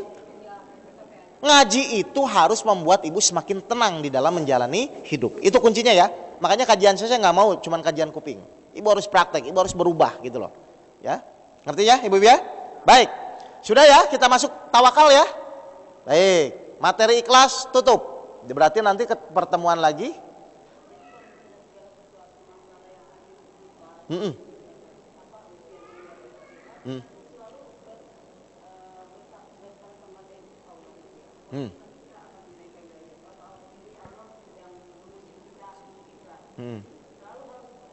Lo bukan harus, memang aturannya begitu.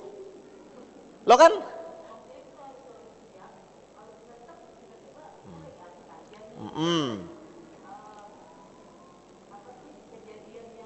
Oke, contoh gini ya, saya jawab ibu ya, gini bu. Ibu biar ibu yang di belakang juga paham. Misalnya di luar sana mendung, ya di luar sana mendung. Ibu kalau yang benar, kalau tahu di luar sana mendung bawa apa? Kenapa ibu bawa payung? Ibu tahu mau hujan, benar nggak? Kalau pas di luar sana hujan, ibu kaget nggak? Kenapa kaget? Kenapa tidak kaget? Udah bawa payung kan? Berarti ibu sudah siap kan? Ibu tahu nggak? Setiap hari itu Allah pasti uji. Tahu? Ayo saya buka ayatnya lagi. Tadi lo ayatnya, nggak tahu. Bu buka lagi bu. Pura-pura nggak tahu ini. Coba buka surat 76 ayat 2. Aduh. Lah ibu tuh tahu nggak bakal diuji sih? Pura-pura nggak tahu. Nih. Loh bukan, artinya tuh harusnya kan kita sudah tahu bahwa pas saya hidup itu pasti akan diuji. Jangan pura-pura nggak tahu Lo pasti tahu. Coba bu. Sungguh kami telah menciptakan manusia. Sebentar, sungguh itu apa sungguh? Allah bersumpah, sungguh. Terus? Sungguh kami telah menciptakan manusia dari setetes mani yang bercampur. Lihat, ibu masih bercampur aja, Allah udah bilang, coba lihat. Yang kami hendak mengujinya. Tuh, jadi ibu tahu nggak kalau ibu hidup tuh bakal diuji, tahu nggak? Ayo jangan pura-pura nggak tahu. Tahu nggak ini? Harusnya tahu dong, benar nggak ini? Kalau ibu sudah tahu ibu tuh hidup tiap hari akan diuji, yang benar tuh tidak mau diuji atau siap diuji. Nah kalau siap diuji itu harusnya kaget nggak? Ayo jangan pura-pura kaget lagi. Ibu harus tahu. Oh, saya harusnya siap menerima kejadian. Karena setiap hari itu pasti saya akan diuji. Jadi kalau yang kaget tuh benar atau salah? Salah kok dipakai terus. Ya. Jadi jangan coba-coba di pikiran ibu setiap hari itu tidak mau punya masalah. Awas, hati-hati. Masalah itu pasti ada, Bu. Tinggal ibu saya siap menerima kejadian. Dan masalah itu pasti warna-warni. Mau dari anak, dari suami, dari tetangga. Itu pasti, Bu. Jadi yang benar tuh kita siap menerima kejadian atau tidak mau? Selama ini pasti selama ini tidak mau. Nah, harus siap ya. Karena siap tidak siap Allah pasti uji. Ya, silakan Bu. Ya? Hah? Oh ya udah nggak apa-apa di luar tema. Kalau orang kaya kan uangnya banyak. Iya betul. Nah kalau orang miskin uangnya sedikit, Iya. dia sedih. Betul. Nah itu gimana ya Pak? Kan Oke. mereka nggak mau miskin. Baik. Ya, Saya mau nanya sama ibu.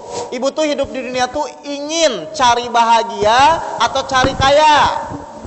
Bahagia. Bu, ayo saya mau nanya dulu. Atau gini, benar nggak ibu yang hadir semua di sini ya? Yang hadir semua di sini tujuannya bahagia dunia dan akhirat, benar atau enggak? Berarti ibu tuh kalau hidup tuh ingin cari bahagia atau cari kaya? Ingin bahagia atau pengen cari kaya? Jangan dibalik loh, jangan dirangkai. Saya bahagia kalau kaya, oh belum tentu loh. Ayo saya cek. Ayo saya mau tes. Apa iya orang kaya tuh bahagia semua? Apa iya orang miskin tuh menderita semua? Bahagia tuh bukan dari kaya dan miskin, bukan. Jadi saya mau nanya sekarang, ibu tuh ingin cari kaya atau cari bahagia? Orang kaya belum tentu bahagia. Orang bahagia mau kaya miskin nggak ada masalah gitu loh Bu. Bagaimana supaya caranya bahagia? Ayo saya mau nanya. Ini saya jadi keluar dari tema juga nih. Ayo. Saya kejar. Bukan. Bagaimana? Atau saya mau nanya. Orang bahagia itu apa? Ayo. Saya sedikit nggak apa-apa. Pendalaman. Orang bahagia itu apa? Nah kan bingung kan? Lah padahal ibu ingin cari bahagia loh Bu. Oh. Nah kan, ini kalau saya jelasin ibu nyengir sendiri nanti nih. Ayo orang bahagia itu apa? Biasanya, nih saya umum ya, biasanya ibu tuh akan berpikir saya bahagia kalau tidak ada masalah, biasanya begitu. Yang kedua biasanya, saya tuh bahagia kalau masalah saya selesai. Biasanya itu ya, itu salah semua Bu. Ayo saya mau nanya, orang bahagia itu apa?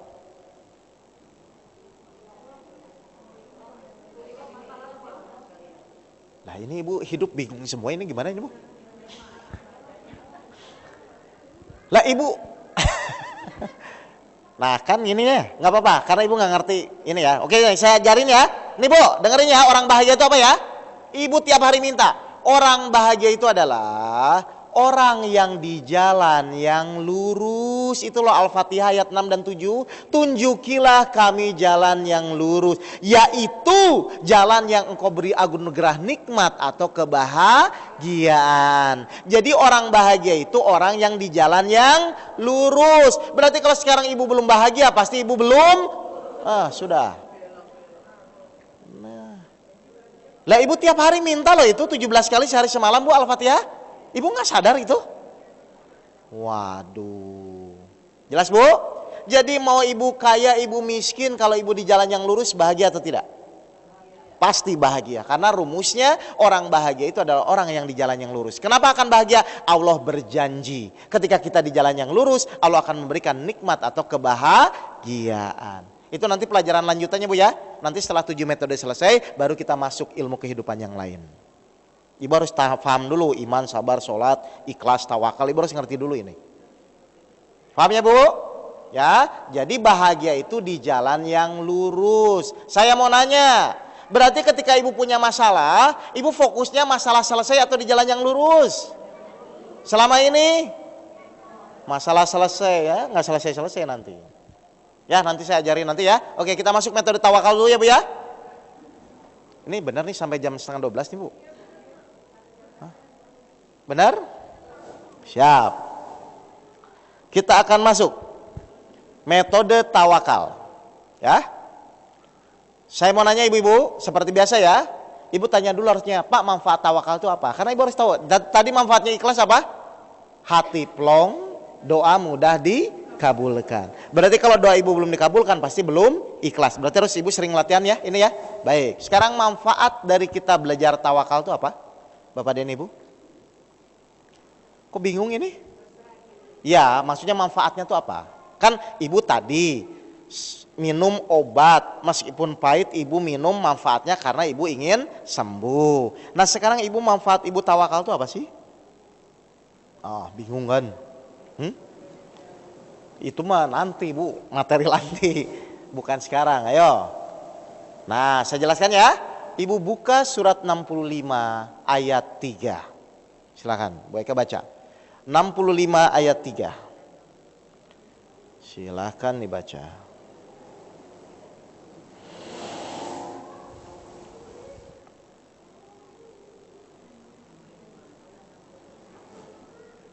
ayat 3, silakan Bu.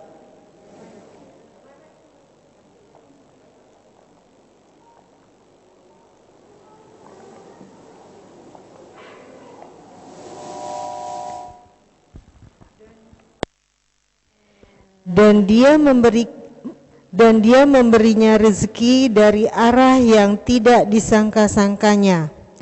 Dan barang siapa bertawakal kepada Allah, niscaya Allah akan mencukupkan keperluannya. Udah Bu, lihat. Dan barang siapa bertawakal kepada Allah, niscaya Allah akan mencukupkan keperluannya. Saya mau nanya berarti, orang tawakal itu kekurangan nggak? Kenapa tidak? Karena janji Allah, orang bertawakal itu akan dicukupkan. Berarti kalau sekarang ibu merasa kurang, pasti ibu tidak bertawakal. Saya kan kurang Pak buat bedak, nggak ada tawakalnya berarti. Jelas ibu? Yang kedua, apa janji Allah kepada orang-orang bertawakal? Buka surat 3 ayat 159. Ibu harus tahu dulu ya. Oh gitu caranya gitu.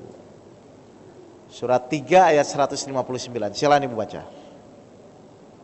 Jadi yang pertama Allah akan cukupkan orang-orang bertawakal, ya. Silakan. Yang bawahnya aja Bu, sesungguhnya, sungguh Allah mencintai orang yang bertawakal. Sungguh Allah mencintai orang-orang yang bertawakal. Kira-kira kalau ibu dicintai Allah beres nggak hidup? Nah jadi ibu pengen nggak belajar tawakal? Nah mari sekarang baru kita belajar gitu loh. Jadi saya akan menjelaskan begitu, manfaatnya dulu apa, biar ibu tahu, oh baik saya mau belajar kalau gitu. Jadi yang pertama orang tawakal itu akan dicukupkan Allah, tidak akan kekurangan. Jelas ini? Yang kedua, Allah mencintai orang-orang yang bertawakal. Kenapa Allah cintai? Ini saya akan jelaskan. Saya mau nanya, orang khawatir itu gara-gara apa Bapak dan Ibu? Ibu kan kadang-kadang kalau hidup ya, itu kadang-kadang kan ibu suka ada khawatir, bener nggak? Nih saya mau nanya, orang khawatir itu kenapa? Nggak yakin? Wah bingung. Ibu tuh hidup ingin khawatir atau tidak ingin khawatir? Tidak ingin khawatir kan? Kalau ibu ingin tidak khawatir, berarti ibu harus tahu nggak penyebab saya khawatir itu kenapa? Karena harus tahu kan? Apa yang menyebabkan orang itu khawatir kenapa? Wah, udah saya jawab aja. Nanti keburu waktunya nggak cukup. Jawabannya cuma satu. Kenapa selama ini orang khawatir? Gara-gara orang itu sering memikirkan hasil. Ayo saya mau nanya, anak ibu sekolah ujian, apa yang dipikiran ibu? Nah, jadi khawatir enggak? Tuh, ibu sakit, yang dipikirkan ibu apa? Sehat atau mati, jadi khawatir enggak? Nah, jadi orang khawatir tuh gara-gara apa? Memikirkan hasil. Terus kalau ibu tidak ingin khawatir, apa yang dilakukan? Ya jangan memikirkan hasil. Loh gampang kan? Banyak nggak orang tidak ingin khawatir tapi mikirin hasil, banyak nggak? Siapa?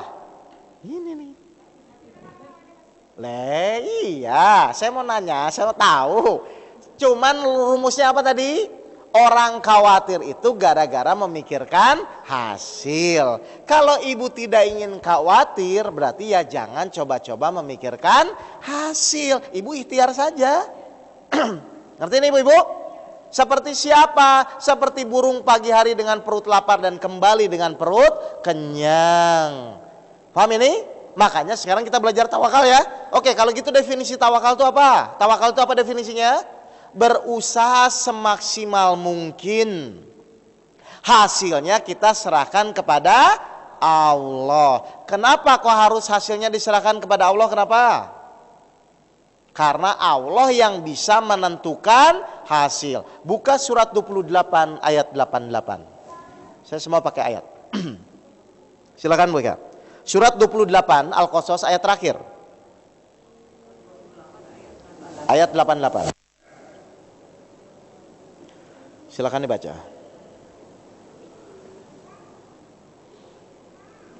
Jadi ibu kalau sudah tahu ini jalani ya. 28 ayat 88. Ayat terakhir bu, terakhir.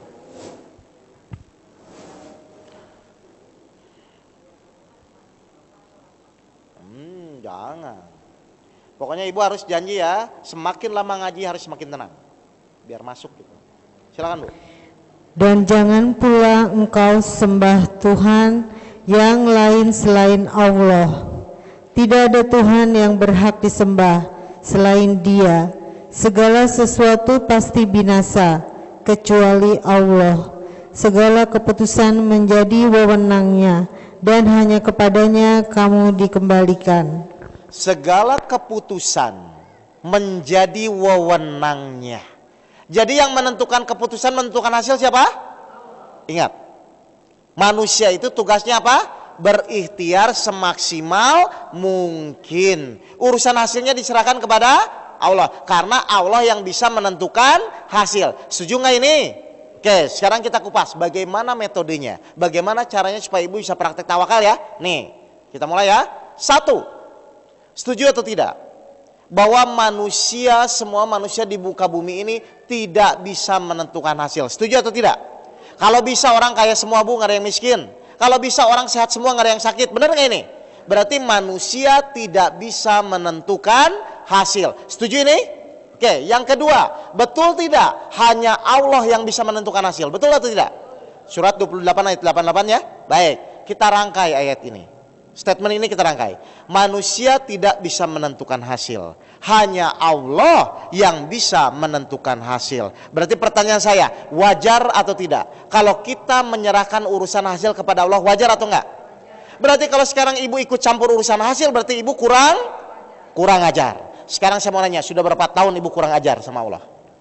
Nah, kenapa ya Pak? Kok suami saya tidak berubah-berubah? Itu ngomong hasil atau tidak? Kurang ajar. Loh, padahal tugas kita hanya berikhtiar, hanya menyampaikan. Kita tuh tidak bisa merubah orang lain bu. Kalau bisa merubah itu Abu Jahal jadi Islam bu. Rasul aja nggak bisa kan? Tugas kita hanya berikhtiar. Urusan hasil itu urusan Allah. Kalau ibu ikut campur urusan hasil, berarti ibu selama ini kurang ajar. Sudah berapa lama? Kan kenyataannya ibu nggak tahu selama ini kan? Kenapa ya Pak? Kok suami saya tidak berubah-berubah? Itu ngomong hasil atau bukan? Kurang ajar. Jadi tugas kita hanya menyampaikan. Silakan sampaikan. Nah, kamu sholat tidak mau, tetap sampaikan. Akhirnya ibu pusing. Kenapa ya? Kok anak saya tidak berubah-berubah? Kurang ajar. Karena tugas merubah orang itu adalah urusan Allah. Makanya hadisnya jelas. Hanya aku yang bisa membolak-balikan hati. Ketika ibu bertawakal, ibu dicintai Allah, maka Allah akan merubah langsung. Tapi ketika ibu masih ikut campur urusan merubah, Allah tidak akan merubah. Jadi orang yang memikirkan hasil itu pasti akan diberikan rasa khawatir oleh Allah karena dia sudah ikut campur urusan Allah. Ibu mau nggak sih rumah tangganya dicampuri? Mau nggak? Ibu aja nggak mau. Sudah berapa lama ikut campur urusan Allah? Lah, baru sadar ya ibu. Ngerti ini ibu? Nah, ayo sudah berapa lama ibu ikut-ikutan mikirin hasil? Mending kalau tahu, ibu pasti so tahu. Jelas ini ibu-ibu? Jadi tawakal itu apa? Satu, kita tidak bisa menentukan hasil. Dua, ternyata hanya Allah yang menentukan hasil. Jadi wajar kalau kita menyerahkan urusan hasil kepada Allah. Tugas kita apa? Ikhtiar semaksimal mungkin. Ibu tahu maksimal? Nih contoh, saya mau nanya. Orang menyesal tuh kenapa? Orang menyesal. Kan kita sering menyesal tuh kadang-kadang. Orang menyesal tuh kenapa? Gara-gara tidak maksimal. Coba kalau dulu saya ngurus anak saya maksimal, kan gak menyesal kan? Jadi orang menyesal itu kenapa? Gara-gara tidak maksimal. Berarti kalau ibu tidak ingin menyesal, apa yang dilakukan? Ya semaksimal mungkin. Makanya harus tawakal. Nih suratnya ada nih, gara-gara ibu tidak maksimal. Buka surat 32 ayat 12. Saya ada ayatnya semua ya.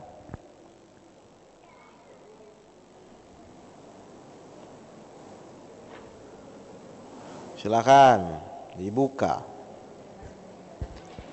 Surat 32 ayat 12. Silakan Bu. Dan alangkah ngerinya jika sekiranya kamu melihat orang-orang yang berdosa itu menundukkan kepalanya di hadapan Tuhannya.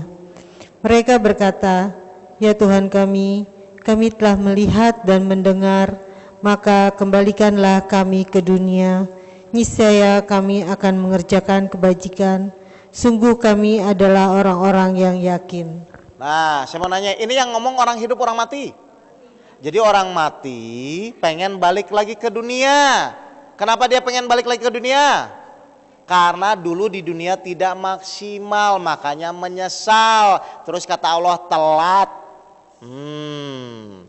Sekarang saya mau nanya, ibu selama ini kalau ada kejadian tidak enak tuh marah atau sabar? Telat, nanti ibu nyesal, lihat aja. Jelas ini? Makanya biar jangan menyesal, ibu harus bertawakal, berusaha semaksimal mungkin, hasilnya serahkan kepada Allah. Tawakal tuh cirinya kalau kita sudah maksimal pasti tidak menyesal. Ngerti Bu? Ibu ini semua ngerti ini? Jadi urusan hasil biarkan menjadi urusan Allah, urusan kita berusaha semaksimal mungkin. Terus kalau tidak berubah apa? Tugas kita hanya menyampaikan, tidak boleh merubah. Kenapa? Ayatnya ada. Buka surat Yasin, surat 36 ayat 17. Jadi semua ada ayatnya Bu ya. Jadi Ibu jangan coba-coba. Ngeyel. Silakan. Ayat 17. Silakan. Dan kewajiban kami hanyalah menyampaikan perintah Allah dengan jelas. Dan kewajiban kami hanyalah menyampaikan. Saya mau nanya, menyampaikan itu berarti jengkel atau tidak? Misalnya ibu ngomong ke suami, "Pak, jangan ngerokok dong." Terus bapaknya tetap ngerokok. Ibu harusnya jengkel nggak? Karena ibu hanya menyampaikan. Kalau jengkel itu berarti ingin merubah atau menyampaikan? Kurang ajar lagi. Ayo, bagaimana Allah mencintai orang-orang yang bertawakal sedangkan ibu selama ini tidak pernah bertawakal?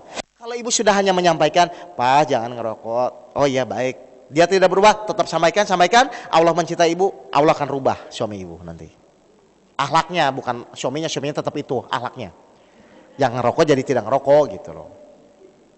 Ngerti ibu-ibu ini? Makanya ibu harus paham ilmu ini gitu loh. Ya, jelas ibu?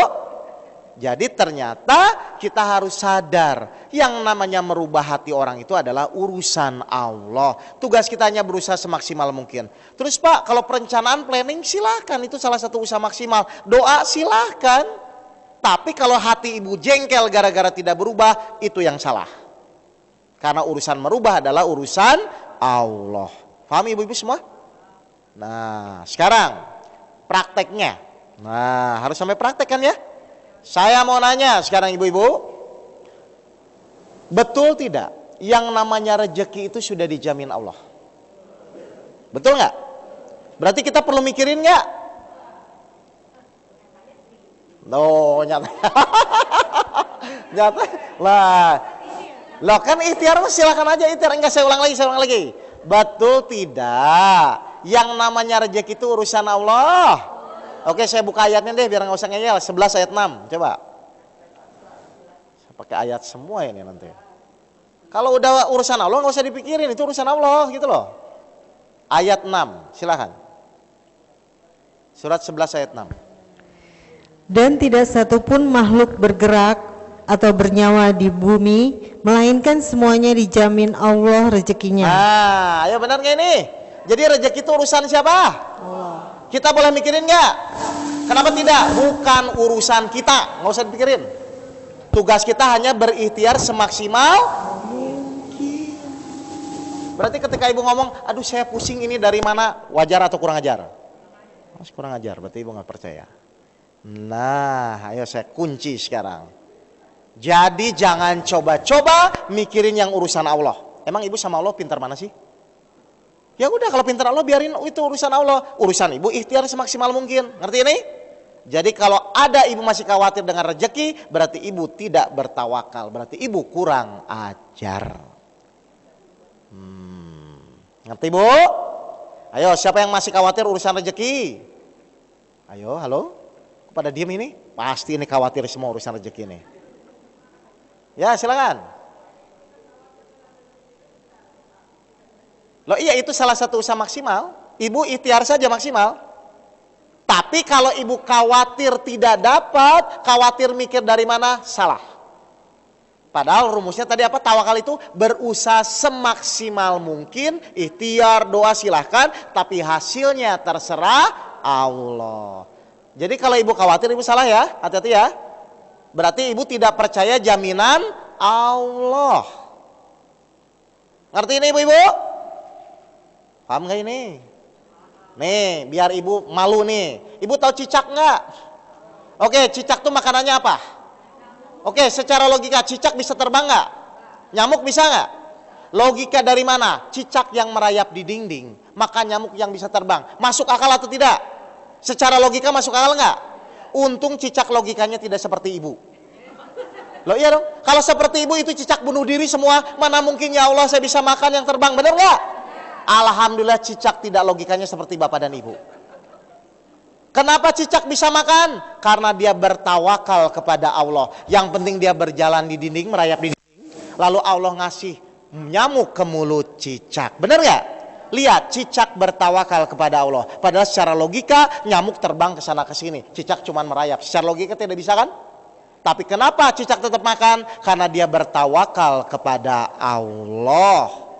Saya mau nanya, ibu sama cicak tinggi mana derajatnya? Hah? Oke, kalau tinggi manusia berarti ibu harusnya boleh khawatir atau tidak boleh khawatir? Kalau ibu khawatir berarti ibu masih rendah dari cicak. Nah, saya kunci sekarang. Loh. Jelas gak nih bu? Baru sadar ibu? Wah, baru sadar. Ini udah lama ini. Yang kedua, biar ibu makin mantap. Ibu tahu nggak induk ayam, tahu nggak? Itu tuh induk ayam tuh kalau keluar sama suaminya atau sama anaknya doang? Nah, anaknya tuh sedikit atau banyak biasanya? Tidak punya tabungan, tidak punya stok beras. Kenapa dia tetap jalan? Karena dia bertawakal kepada Allah. Ibu udah sana kesini sama suami, anak dua aja masih khawatir, kebangetan nggak? Makanya kalau ibu khawatir lihat induk ayam tuh. Nggak pernah takut. Apa pernah ibu lihat induk ayam sama suaminya kemana-mana? Lah ibu masih punya suami, kenapa khawatir menghadapi hidup? Lah bukan. Suaminya banyak. Artinya tuh dia tetap pede meskipun anaknya 9, 10 dia nggak masalah gitu loh. Ya jangan kalah ya bu ya. Jangan kalah sama cicak, jangan kalah sama induk ayam. Yang terakhir, ibu tahu nggak gajah? Itu gajah tuh makannya sepiring atau bertonton? Kerja nggak dia? Tetap makan dia. Loh bukan, tapi kan tetap makan kan. Gini, saya jelaskan biar ibu nih. Nah, ibu yang sana bilang ngeyel, ibu sih ngeyel. Maksud saya, kalau kita khawatir yang sudah dijamin oleh Allah itu salah ibu-ibu. Yang ibu khawatirkan tuh ibu masuk neraka atau tidak, ini yang belum dijamin gitu loh. Yang ibu khawatirkan harusnya saya masuk surga atau neraka, itu yang harus dikhawatirkan. Kalau urusannya sudah dijamin nggak usah khawatir gitu loh, tinggal dijalani aja. Ya, ngerti gini bu? Toh khawatir tidak khawatir juga tetap dijalani kan? Ayo, pilih khawatir tetap dijalani, tenang tetap dijalani. Kenapa pilih khawatir? Kan aneh semua pola pikir kita tuh. Nah itu manusia. Ngerti ini ibu-ibu semua? Jadi mari kita belajar ilmu hakikat hidup ya, biar ibu jangan terjebak terus gitu loh. Ya, kasihan. Nih contoh, biar ibu makin paham gini. Misalnya, nih saya mau kasih tahu ya. Misalnya saya pengen miara ikan. Ya, saya pengen miara ikan nih. Berarti yang pas saya siapkan apa? Akuarium ya, akuarium aja ya, kolam-kolam kegedean, akuarium. Saya mau nanya, kalau saya pengen masukkan ikan ke akuarium, itu tuh saya masukkan ikannya dulu ke lapak-lapak baru isi air, atau isi air dulu terus baru masukin ikan? Kenapa harus diisi air dulu? Biar ikannya bisa nyaman, bener nggak? Setelah ikan masuk akuarium, itu ikan suruh nyari makan sendiri atau saya kasih makan? Nah, tenang kan di akuarium kan? Sekarang dunia dan isinya itu akuarium Allah. Kira-kira sebelum Allah melahirkan ibu itu disiapkan dulu atau enggak? Dikasih makan atau enggak? Kenapa khawatir? Tapi karena itu yang buat ibu khawatir, tapi kannya itu loh. Saya saja kalau mau miara ikan, saya siapkan akuariumnya, saya siapkan airnya, saya siapkan makannya. Masa selevel Allah yang maha pengasih dan penyayang, maha pemberi rezeki, tidak siapkan bu? Ibu percaya nggak Allah menyiapkan itu? Makanya Allah bilang Allah menjamin. Kalau sudah dijamin nggak usah dipikirin, itu urusan Allah bukan urusan kita. Ngerti ini ibu-ibu? Jadi selagi ibu berikhtiar semaksimal mungkin pasti dapat rezeki. Itu rumus bu. Ngerti ibu-ibu? Jadi kalau khawatir tuh kita wajar atau kurang ajar? Halo, jawab. Wajar atau kurang ajar kalau kita khawatir hidup? Kurang ajar. Ya ibu kemana aja selama ini? Jelas ibu ya? Baik, kalau sudah jelas, ya. Ada pertanyaan? Ya silakan.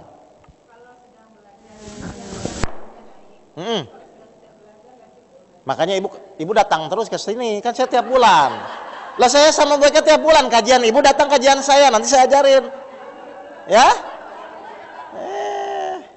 Kan saya bilang, ngaji saya bukan ngaji kuping. Bukan sekedar saya ceramah ibu bubar pusing lagi, enggak, saya nggak mau. Ngaji saya harus ada tolak ukur. Saya akan ajarin ibu sampai ibu tuh tenang. Ibu tanya deh ke teman-teman Muhammad Ramadan tuh, banyak berubah tuh.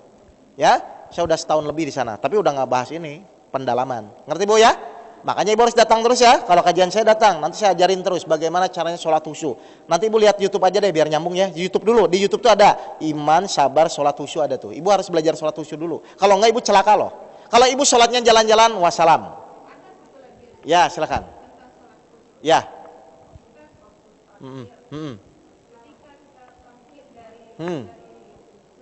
Ya. Bukan pertanyaan saya gini, bukan ke teknis itu kan fikihnya. Saya mau nanya, ibu kalau sholat sekarang pikiran jalan-jalan atau fokus? Enggak, pertanyaan saya harus jujur ya. Ibu kalau sholat itu biasanya pikiran jalan-jalan atau fokus? Umum. Jalan-jalan kan? Kenapa ibu jalan-jalan? Karena ibu belum diajarkan caranya. Kalau saya kemarin waktu kajian pertama saya ajarin ibu, insya Allah tidak jalan-jalan lagi. Itu bu. Nah makanya karena sekarang saya udah bahas, ibu tinggal lihat YouTube-nya aja. Ada kok, saya waktu di Azikro ngajarin sholat khusyuk ada tuh. Di ilmu teori lanjutan yang kedua atau ke-1 gitu loh, ya, tentang bahas sholat khusyuk. Nah ibu lihat itu aja dulu ya. Pokoknya nanti saya ulas lagi tentang sholat khusyuk, tapi intinya sholat khusyuk harus dipelajari dulu ya. Jadi ada ikhlas, ada tawakal, ada sabar tuh awali semua dari sholat soalnya. Ibu kan baru pertama ya ketemu saya ini. Oh dari Padang. Saya sering ke Padang padahal. Sering. Saya sering ngisi di Masjid Raya Sumbar, di Pasar Atas Bukit Tinggi, sering kajian. Di pesisir selatan, di Masjid Inkorba, banyak. Saya waktu itu sering saya safari ke Padang. Cuman sekarang saya agak jarang karena saya ke Jawa Timur seringnya bu. Oh pernah ikut? Belajar sholat khusyuk nggak? Oh harus di refresh ya, ibu lihat lagi ya. Baik, ibu-ibu jelas ya ibu ya. Jadi sekarang metode apa? Ingatkan ya. Ikhlas tawakal. Nanti ketemu saya lagi, berarti metode bersyukur, prasangka baik waspada, dan zikir perbuatan. Jadi 3 metode ingetin saya bu ya. Jadi nanti saya ajarin ibu ini. Bersyukur, prasangka baik dan waspada, dan zikir perbuatan. Nah setelah itu baru kita masuk lanjutan ilmu kehidupan. Baru mulai ngaji. Jadi ini dasarnya bu. Bersyukur, berprasangka baik waspada, dan zikir perbuatan. Jelas ya ibu-ibu semua ya? Baik, mohon maaf kalau tadi ada kata-kata saya menyinggung ibu-ibu, dimaafkan nggak ini? Kan tadi saya bilang wajar, kurang ajar. Itu maksudnya tuh supaya sadar saja. Maksudnya tuh ayo jangan kelamaan menghadapi hidup gitu loh. Hidup cuma sekali dibuat pusing lah, terus kapan bahagianya gitu loh Bu. Ya ibu-ibu bapak-bapak ya. Cuman memang ibu harus tahu ilmu cara menjalani hidup. Nah ini saya ajarkan ini. Baik, terima kasih bapak ibu semua. Mari dari saya seperti itu saja ya. Kita tutup dengan doa kafaratul majelis. Astagfirullahalazim, astagfirullahalazim, astagfirullahalazim. Subhanalaka humma wa bihamdika ashadu an la ilaha illa anta astagfiruka wa atubu ilaih. Wabil taufiq wal hidayah. Assalamualaikum warahmatullahi wabarakatuh.